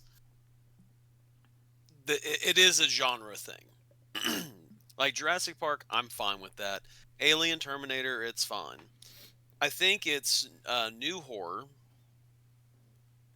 and stuff that weirds or creeps me out. Because I can watch the Resident Evil movies. They're supposed to be horror. They are not. Yeah, they're not. They're Yeah, they're action movies that have some With- of the trappings of horror with movies, just creepy, yeah. but not very well. Because like my freshman year in college, we used to watch zombie movies all the time, and those I was fine with and everything. It's for me, new horror movies are ones I'm not interested in. For me personally, it's the psychological thing. Like Aliens, Aliens messed me up for a little bit. Wait, the Like Alien messed me up, and Oh, then okay, the first one. Aliens like yeah, and the because second one. there yes, Oh, okay. because it was a let's watch this, or let's watch the second one, because the third one, all those weren't out. It was just those two, and God, those were the days. yeah, and I couldn't go to sleep because anything that moved in a room, and unfortunately, I was the kid, even through my high school years, who, when it was all right, I need to clean up my room and everything, I wouldn't. And so there was stuff all over the room, and the problem is that meant like when the fan was on in the room, which was all the time, if there were papers or anything out, they would move and they would jostle, and that would get me after seeing stuff like that. Um, but nowadays, it's just not a flavor that I have an interest in. I'm sure that if there was a Star Wars horror movie of some sort, I would be like, okay, let's see what this is. I would potentially watch that. Um, but if it's here's you saw The Ring, you saw The Grudge, here's the next one, that was going to be a hard pass.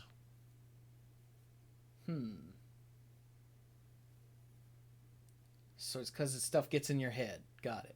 That's my thing. So it's not like the blood and gore.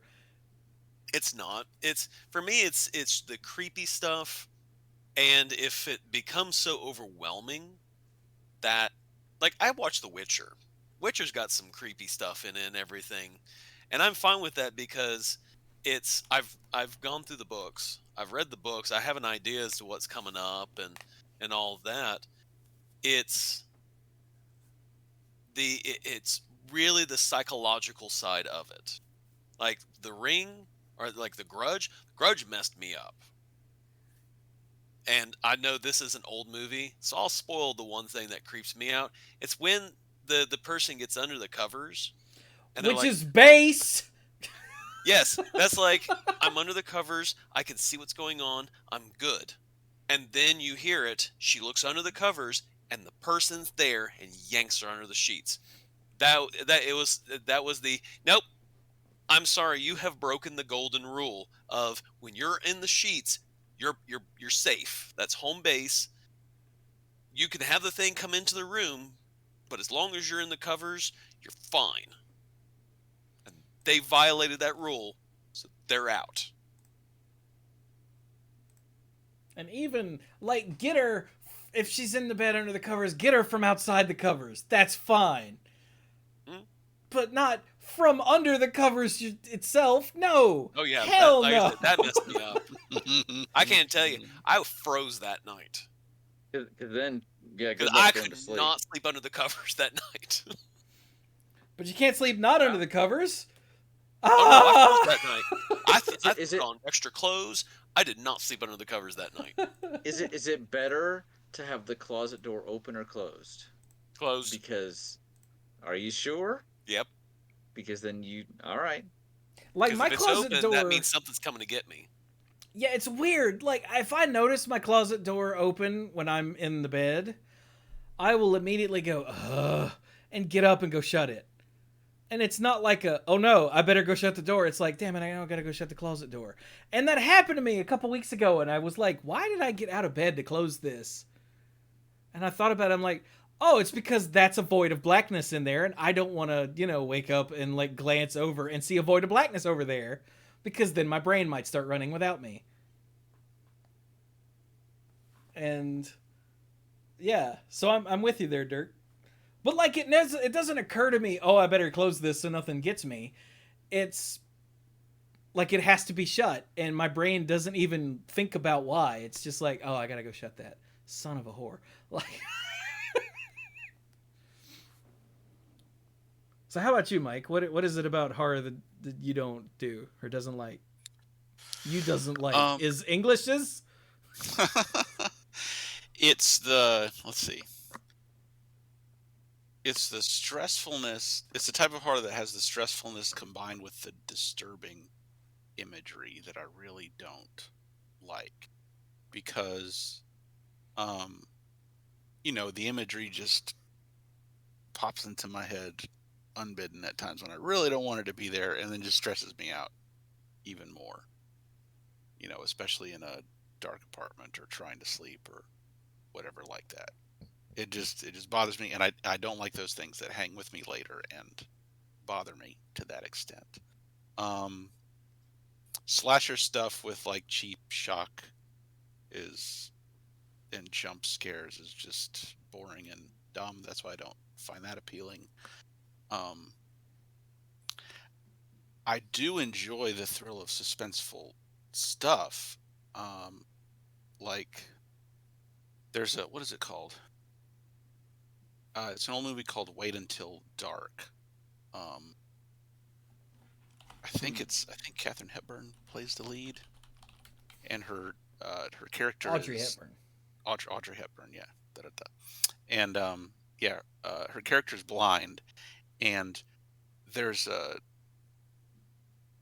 scene where, well, I feel like describing it too much would kind of ruin it. But anyway. I mean, it is from 1967. I think it's probably fine. That's true. There's a scene where the bat, and it's been long enough where I've seen it that I can't remember exactly the setup and how it gets into this situation. But there's a bad guy creeping around her apartment trying to get her, and just the scene of that cat and mouse game when the lights are on is suspenseful enough, but then the lights go off at a certain point, and it's like, oh my god! And it's just a really amazing scene.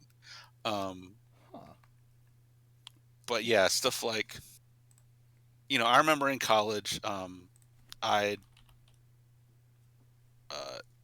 downloaded a torrent of Ringu and just, sat there in my dorm room in the middle of the day with all the lights on, just watched it at my computer, and that got to me for a couple of days. It was because of the creepy, disturbing imagery that stuck with me longer than I would have cared for it to. Like in the American version of The Ring, the scene where someone's describing finding the girl who died at the beginning, and you see the closet door open and her face is all twisted and her head bobs forward. Yeah, I can still see that all the time if I am not thinking of something else. Mm-hmm. Like, it's just in my head now. I can see it now, and I don't appreciate it. Sorry about that, but yeah. Yeah, I'm Wow, also the kind of Alan person. Arkin, by the way, was the villain in that movie. What the hell? Oh, yeah, that's right. That and it sadly it's not streaming anywhere for free, but you can rent it on basically everything. It looks like I Mm, might have to give Amazon a couple dollars to watch that because that sounds pretty neat. that's a good movie. Um, and yeah, like, and I'm also, if for some reason I come across something that reminds me of one of the stories from the Scary Stories to Tell in the Dark, there's a, a not very small chance that I might remember one of the particular illustrations from that book and be like, "Oh God, why? No, that's gonna be in my head for like 2 days. Why did I think of All that?" right, you've already thought of it, so now you got to tell us which one. Um, the it's it's the image of the female ghost, the rotted female ghost. Oh yeah, yeah, yeah. I know the one. Yeah. The one from the story, I think it was called The Thing, always stuck in my head. Is that the one with like that creepy guy that looks like he's yelling or something? Or no, that's something else. Uh, I honestly I can't remember. I just remember the image of it's a dude in. I'm not gonna send you a link, but it looks like he's got suspenders and like a button-up white shirt, and like his lips are rotted away. Oh yeah, yeah. I know what you're talking about. Yeah, yeah. That one Just stuck with me too. that one always like looking at it now, I can feel myself puckering. But like Mm. the haunted house. Yeah, yeah, yeah, that's the one. Thanks for that. Uh, don't click the link in the chat, Mike. No, no, But no. so it sounds like we're in a similar space here. How about you, Brian? Did Brian mute? For a second, I thought I did because I had gotten a text from somebody, but I did not mute. No, okay. Yeah, I when I was a kid, I don't think I ever sought out horror. I remember being at my first sleepover and seeing Indiana Jones and the Temple of Doom, Oh and the God. whole them reaching into people's chests and pulling hearts out. Nope. I was a little freaked out. Spoiler alert for like a what 70-year-old movie. It's not Roughly that long. Yeah, 180. It's like Harrison 180 Jones, years old. yeah, Harrison Ford aged really well. Um, I'd hit it. but I don't know that I ever really sought it out. I have to this date never seen The Exorcist. And again, usually I saw probably more horror films. You know, when we were in college, and so you had cable, including HBO, like playing, you could go to one of the rec rooms, and because I almost never went home, it's funny, I only live 45 minutes from home, much closer than some of the people that were further away, like Carrie's family lived 8 hours away. But I had always been such a goody two shoes. Prior to college, I didn't really I was a social guy, but I otherwise, was pretty by the book. Got into college and I'm like, woohoo, I'm never leaving here. So inevitably, at some points, I just got bored and I would go to like one of the TV rooms and just kind of look through channels. I'm like, none of this is good, so just whatever. And saw some horror films that way, but I never really sought it out. And I have learned to appreciate some of them a little more. And like I said, I never really considered Supernatural. It had horror elements, but because it was on a network TV, it was only going to get Yeah. so gruesome. Hmm. Um, but but I always enjoyed more the world building of that because it was well written, and for most of it, and I was on for 15 years, and this is impossible, but for a lot of it, it stayed fairly consistent. I'm a word as a creative writer. I always enjoy it when you can construct a world and actually stick to it. Nothing drives me more crazy than when you set up a whole bunch of rules and at the first opportunity you're like, retcon or whatever. And I'm like, You didn't think of that before, did you? But anyway, back to horror. Trying to think of a horror film I've seen that I really liked. The first time I saw The Village by M. Night Shyamalan, some of the jump scares kind of got me, like the red robed guys. I was like, "Ooh, this is something." And then I saw it again later, and I'm like, if you know that any of this is coming, it's really only got the shock value the first time, you know? Yeah. Whereas some of the others that with the image, because I've seen parts of The Grudge and parts of the sequel to the first sequel to The Grudge. I think they've had one or two others, but some of those images stay with you. It's not just about the shock, although part of it is the whole like, oh crap, but you know, pale white kids, like the just yeah, like you said, under the bed sheets and all that, where coming from places where they should not be. um I don't know.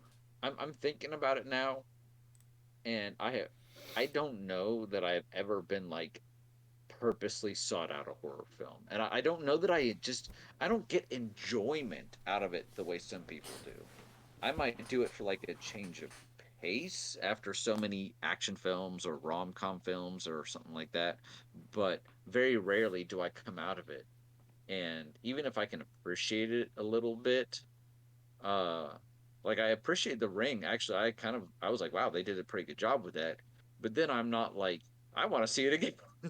I'm more like, they did a really good job with that. I need to go bleach my eyes now. So, Hmm. yeah, does that kind of answer your question? I don't Yeah. know that there's a horror film that's come out in the last 4 or 5 years that I've been like, ooh, yeah, I got to see that.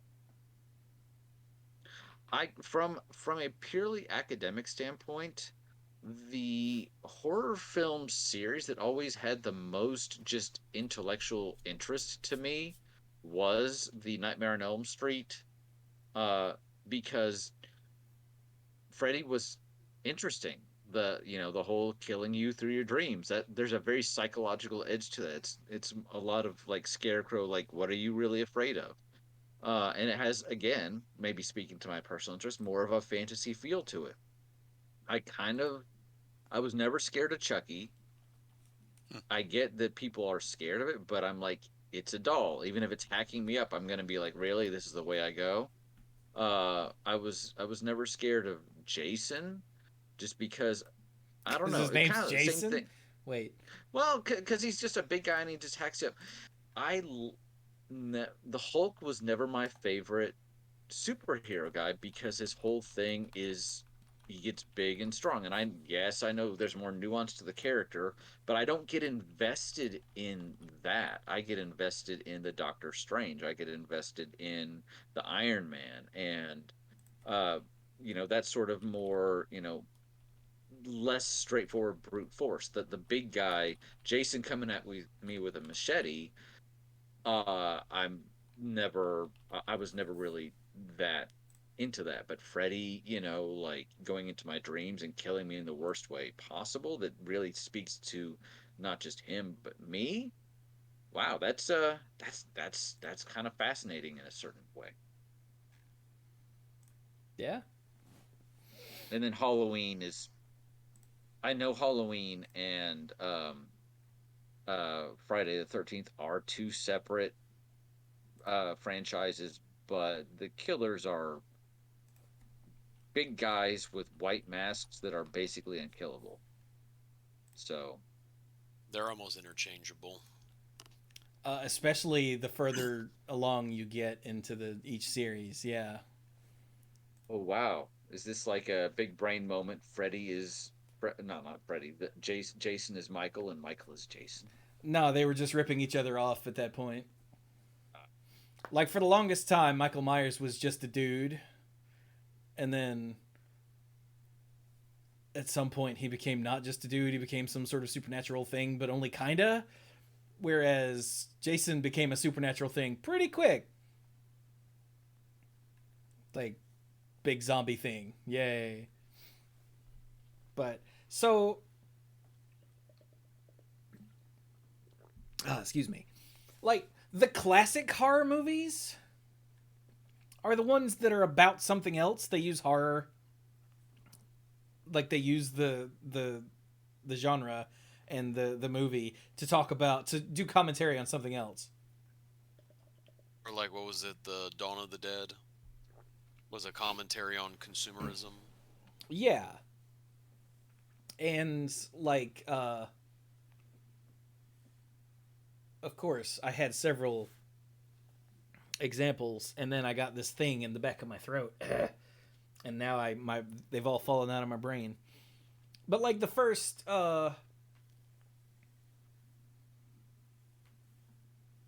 nope, it's completely gone. Son of a whore. Oh, like The Exorcist is about the priest characters losing his faith, and all of the rest of the film is in support of that. And like Get Out is about racism, and all of the rest of the movie is about that. And like It Follows is about the horrors of discovering sex as a young person or something to that effect. And it's these are all like classics for a reason, because they all mean something other than just booger. Like I love or at least I appreciate most of the movies in the Conjuring universe, but they're just horror movies by and large. Like they're not about anything else. Even the first Texas Chainsaw Massacre was about something. And Halloween, like the first one, was an actual work of art. You know, there's very little... Actually, I think in the first Halloween, there's no blood. Because that wasn't the point. That became the point in later ones. And then, spoilers, in the first Friday the 13th, Jason isn't even a thing.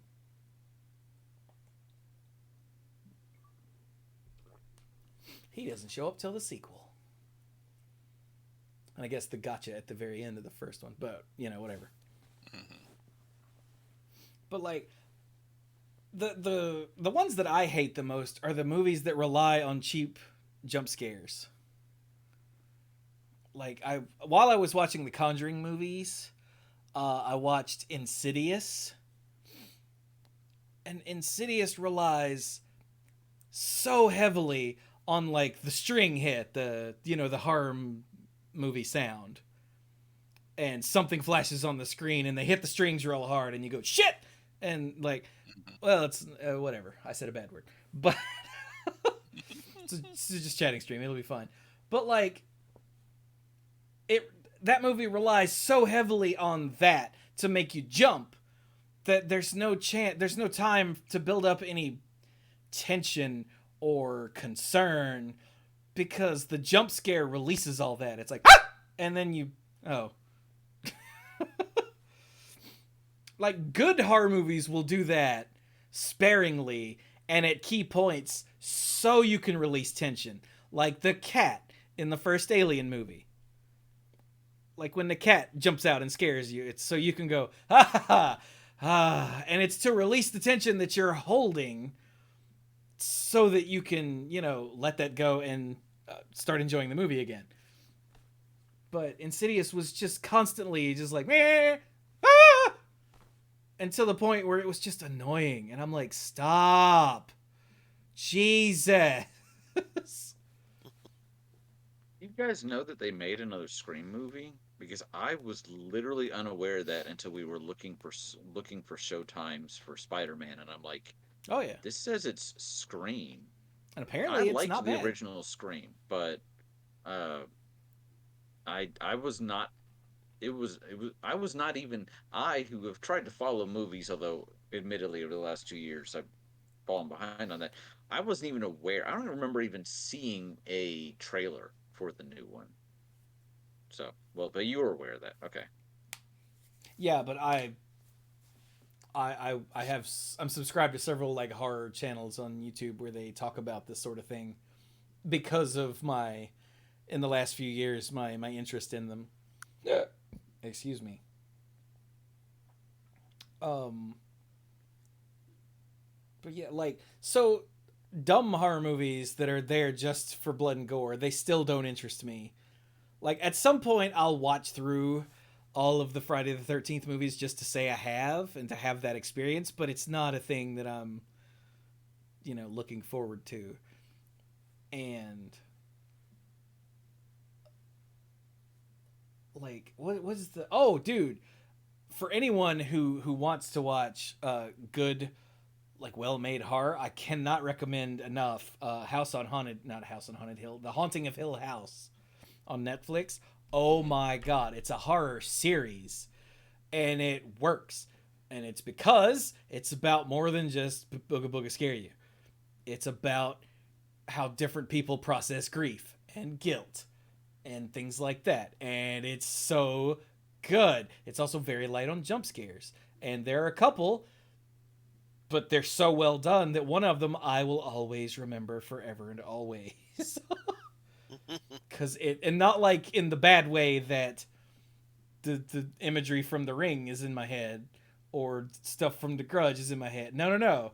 In a way that, like, it was so well executed that after I cleaned up my underwear, I was like, damn, that was good. Like,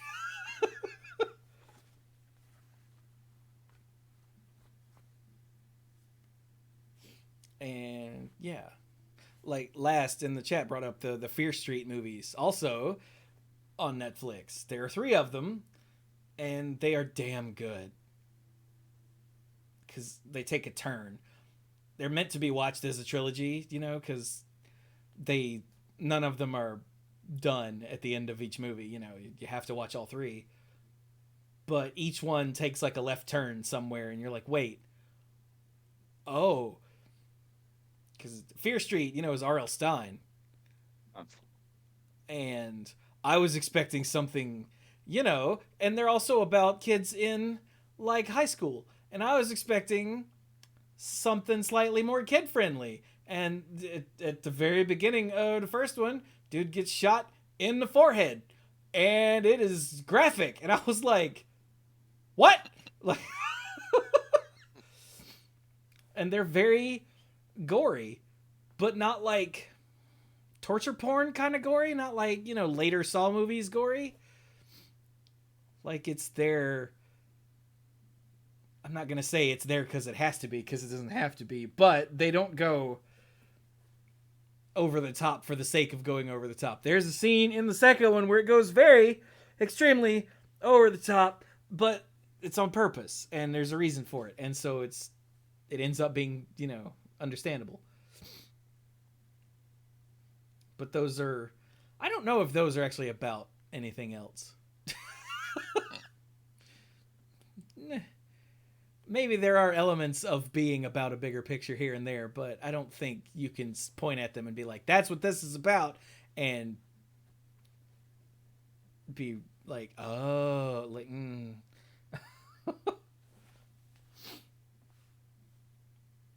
they're about a subversion of the slasher genre. That's another thing I like. That's why Scream was one that I enjoyed so much, because it made fun of slasher movies. Mm-hmm. And also, the only Nightmare on Elm Street movie I've ever seen is New Nightmare, which was like the pre-Scream.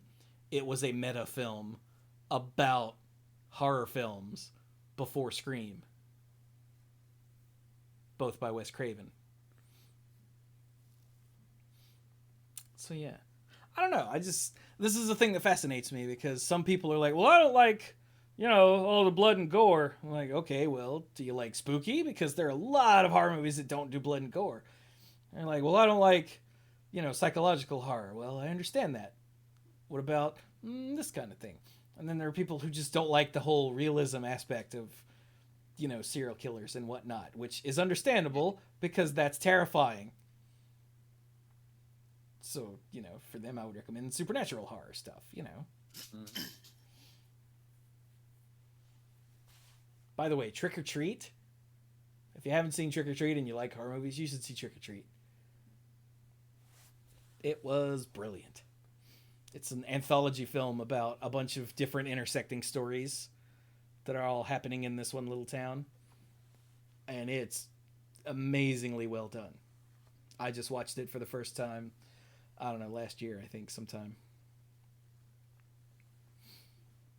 But anyway, I just wanted to have that conversation because that sort of thing fascinates me, and it's a thing I talked about on a stream of Power Wash Simulator a few months back. But I've had more things coalesce in my head since then, and also now have people to talk out loud with. So That always helps. it does. I find it interesting that all of us have an issue with stuff getting like creepy stuff getting stuck in our head and bothering us later. Or at least three of us. Brian didn't specifically mention that.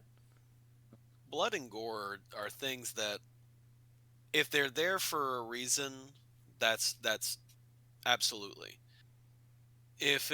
But there does come a point where, okay, this movie is more about being gross than it is about being scary, and that Yeah.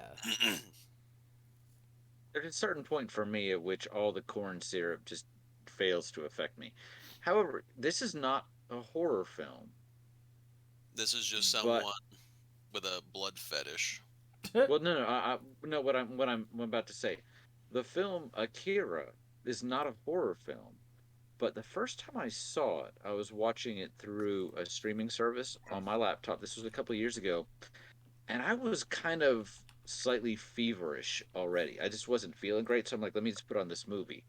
And there's some body horror in this, and there gets to a scene where Tetsuo, I believe that was his name. It's been a long time since Yep. I've seen this movie, but he's having that psychic episode where he kind of envisions his guts spilling out. He just imagines a hole opening and his intestines spill out, and he's trying to like tuck them back in. And even thinking about it Oh. now, not feeling bad, I have this gag reflex, and it's an animated thing, and I didn't even think it was realistic at the time, but I think because I was in that mindset where I was already not feeling well, like more than any other scene in the movie, even at the end with things going really crazy with him, it didn't affect me. But that one scene, I was like, I'm gonna throw up. And then thinking about it now, I'm having a psychosomatic response to it. So, ugh. So maybe thinking about what affects me. I know that's highly particularized, but I guess it's less any one particular thing, and more about specific reactions to specific films, I guess. Yeah. There's a related question about like messed up stuff in kids movies that we all watched, or just messed up kids movies. Mhm. Like the most obvious example is of course Watership Down, but I never even saw that one. I'm just aware of it. I'm not. I've heard the name. I don't think I'm familiar with it. I'll have to check it out later. Thomas and I borrowed it from the public library one time, and oh boy, Mom had some complaints when we returned it. Yeah. Now, Brian, when you say check it out, don't watch it. Okay, so I Like- guess never mind then. Like it's a cartoon about rabbits murdering each other. Like it's messed up. Yeah, it's a war film. Yeah. But like things Then like never mind. things like Secret of Nim, I feel like would never be made Whoa. for that target Oh, audience. Who was the These guy? days. Who was the guy that made that? He made that, and he Don made Bluth? was it like Yeah, Don Bluth. Don Bluth? Like, didn't he do like All Dogs Go to Heaven? Yeah, Yeah. which is Which, also severely messed up if you ever watch it yeah. again. Oh, now yeah. that you're Yeah. older. oh yeah. I think he's got a talent for some of that maybe. But there's other messed up stuff that we all saw when we were kids. And of course, now that I'm trying to think of them, Mhm. nothing's coming to mind. Let's see if I do a search for messed up kids movies. Chicken Run. What? Hmm. Thanks, BuzzFeed. Coraline, okay. Oh, Return to Oz. That's a good one. That was wild. That movie's messed up. The first Brave Little Toaster was dark as hell. Mm-hmm. The Dark Crystal sort of freaked me out when I was a kid. Just little bits of it here and there. Labyrinth isn't a horror movie.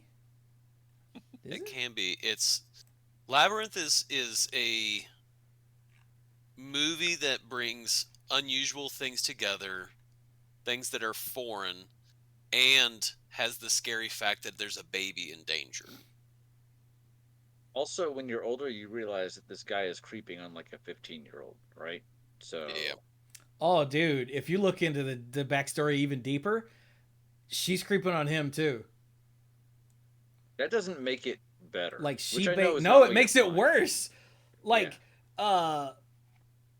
in the okay, just as a quick tangent, in the production of it, David Bowie is actually playing like her mom's new boyfriend.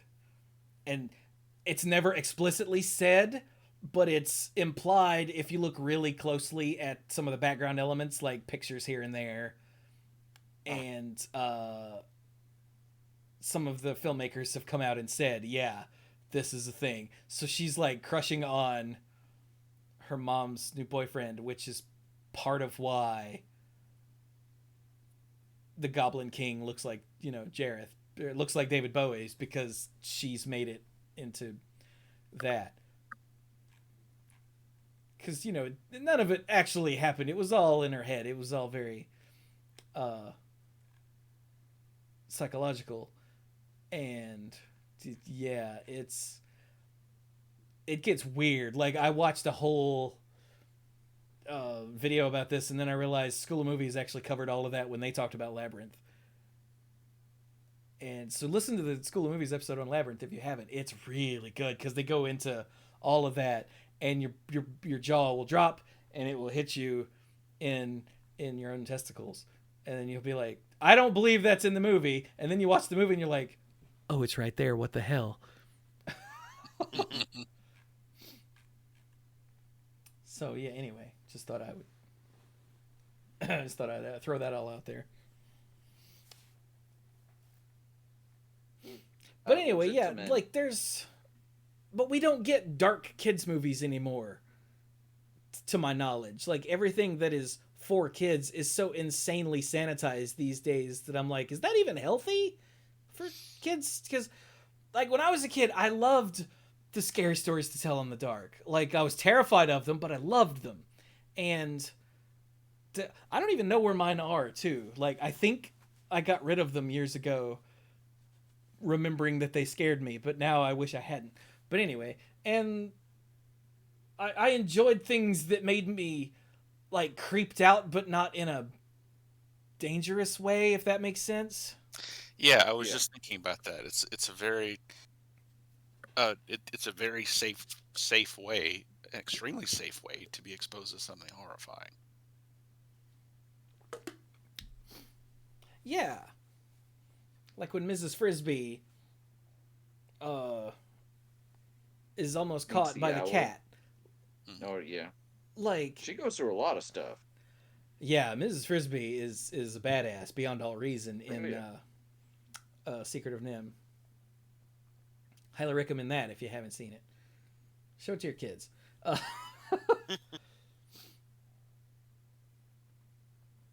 Yeah, and like a dude gets straight up murdered. A couple of dudes get straight up murdered. Well, they're rats, but still, they get straight up murdered in that cartoon. Yeah. Like cold-blooded. But it's still like safe and not like they're cartoon rats. It's fine. Let's sit down and talk about how that makes you feel and why it makes you feel that way.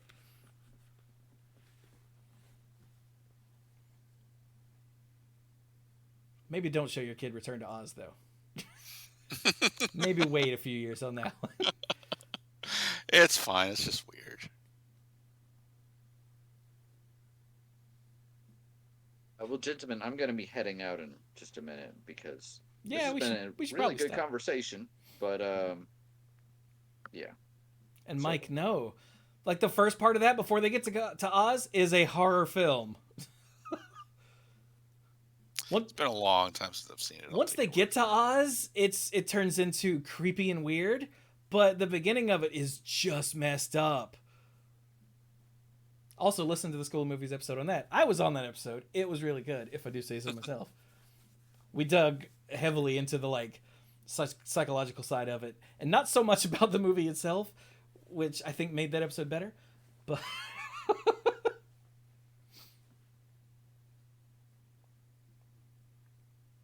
but yeah, let's wrap it up now that it's late o'clock.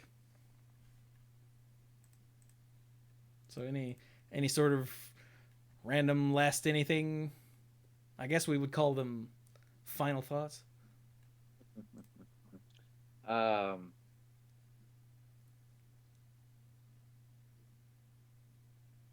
tired. It's been a long day. It's been a long week. But I can honestly say, gentlemen, it has truly been a pleasure getting to talk to you guys. It's been too long. And thank you to everyone out there in internet land for listening to us ramble. I like rambling. And sorry for the lack of any episodes for a while. First, my computer died. And then once I finally had a computer again and I was like, all right, let's do this. Literally everyone else had way too much stuff going on last week, and we just didn't. Yeah. So luckily this week, all of us could be here, and it's very good. I enjoyed this. I agree. So, but I'm gonna head out because I realize there's another motion I need to work on, and Whoops. I'm gonna get to that and go to bed. So, you guys have a good night. Night, B. All right, Good night. good night. My final thought, and I'm going to head out here as well, is just the support that all of us have with regards to the just nightmare that's happening over in Ukraine. That's just that I don't know where to even start with it, and by no means am I wanting even to continue with this, but that's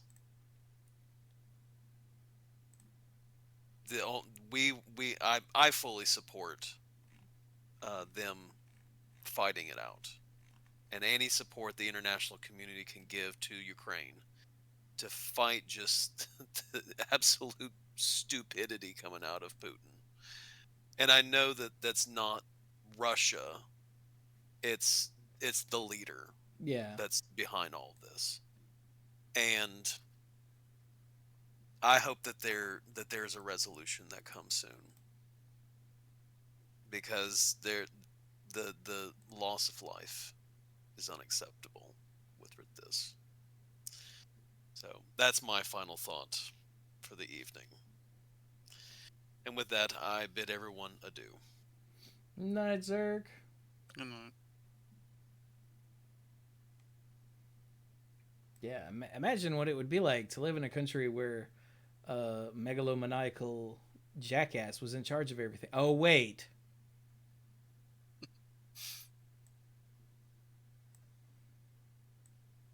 Yeah, we did that for 4 years.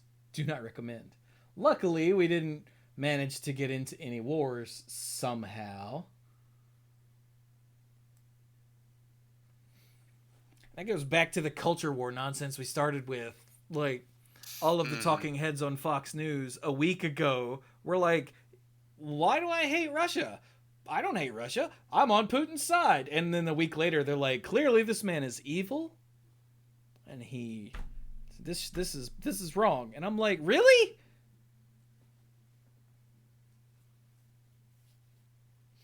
And they say that as if their audience will forget that a week ago they were on literally the other side, and they will forget, so it's fine. Well, yeah, I mean, people don't watch TV to retain what they see and hear. Well, especially not Tucker Carlson. People watch TV to just see what's on TV. I think that's part of the problem in this country. The moment, yeah.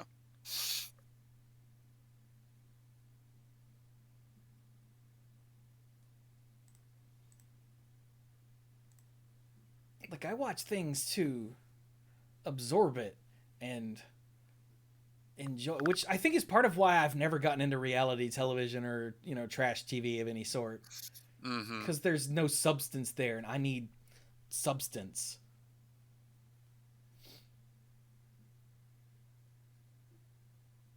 It's part of why I never watched Tiger King in 2020 when everything started to go nuts. Mm-hmm. And people are like, yeah, Tiger King. And I'm like, yeah, shut up. Because it was essentially just a Netflix trash TV documentary. I'm like, I just can't do that to myself. Yeah.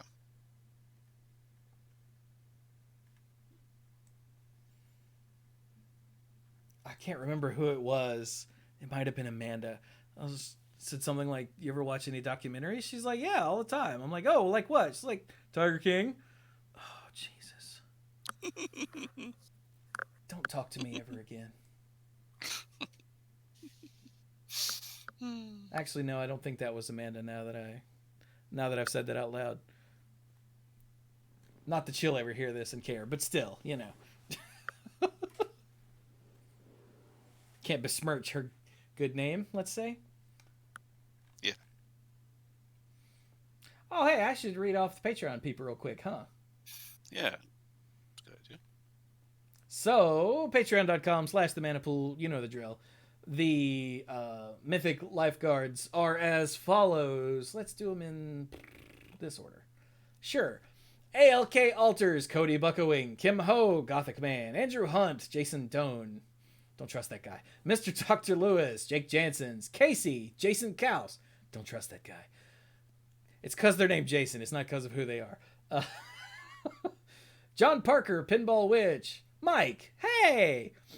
PJ McMullen, Scuzzo, The Beast Father, Aaron Goodwine, Timu Hillis, how are you? Al recently, just a few days ago, not only got a sub 10-minute run in Hades, it was a sub 9-minute run. He's been chasing that little holy grail for a very long time. And he got it and dropped it in the Discord. And I was like, holy crap! Because my runs are like, 40-some minutes. My quickest is 36, I think. And he's been chasing 9-something, and he hit an 8-something before, he hit a 9-something. So, well done, Al. Oh, he wasn't at the bottom of the list. I had to scroll. Sorry. And Violet Moon and Connor Kennedy. Sorry about that. Al was just at the bottom, and so I thought I was done, but I was not. Whoops. But yeah, thank you all to our lifeguards of every tier. And Phineas doesn't trust that guy either. See? And he should know. He's a fine judge of character. He's in Australia. Lord, are we done, Mike? Yeah, I think so. All right. Thank you again for coming to help Scott and I, dude. I don't know how we would have ever. You're welcome. I really don't. I love you forever. It would have been difficult, very difficult. With the handles, maybe 2 people could have done it, but with much difficulty. See? Luckily, Mike is a stand-up guy. Even though when Scott said, I can't tell if we put him out or if that's just how he is. If you were like, yeah, it's fine, I'll come help. And you get there and you're like, yeah, I'm here. Like I didn't realize I was like that. No, you weren't like that. But okay. We couldn't tell if you were like that at covering it or if you just how you were on a Saturday evening. Okay. And I told Scott, I'm pretty sure if it would have put him out that much, he wouldn't have come help. He would have said, really, nah.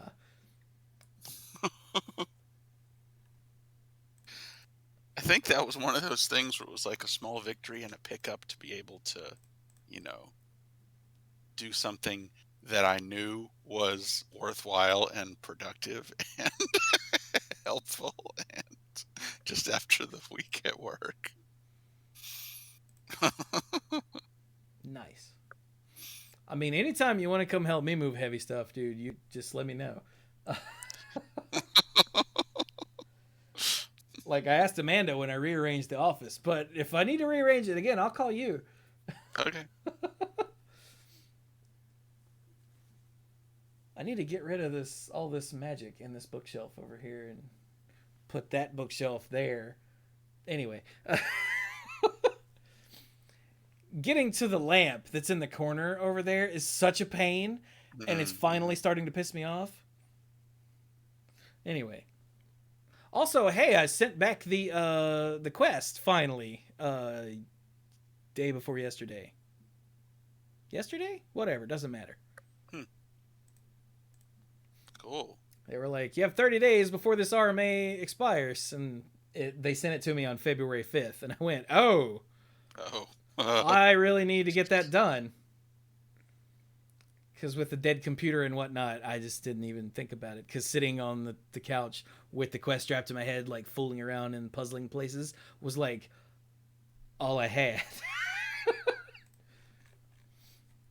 But anyway, right, we were going to end this. So this has been a Dorks Just Chatting episode.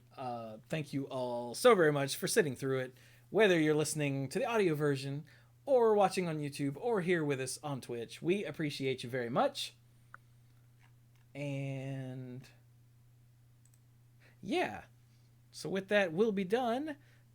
So thank you all so very much for joining us, and let us know whether you're into horror or not, because I'm really fascinated. Okay, bye.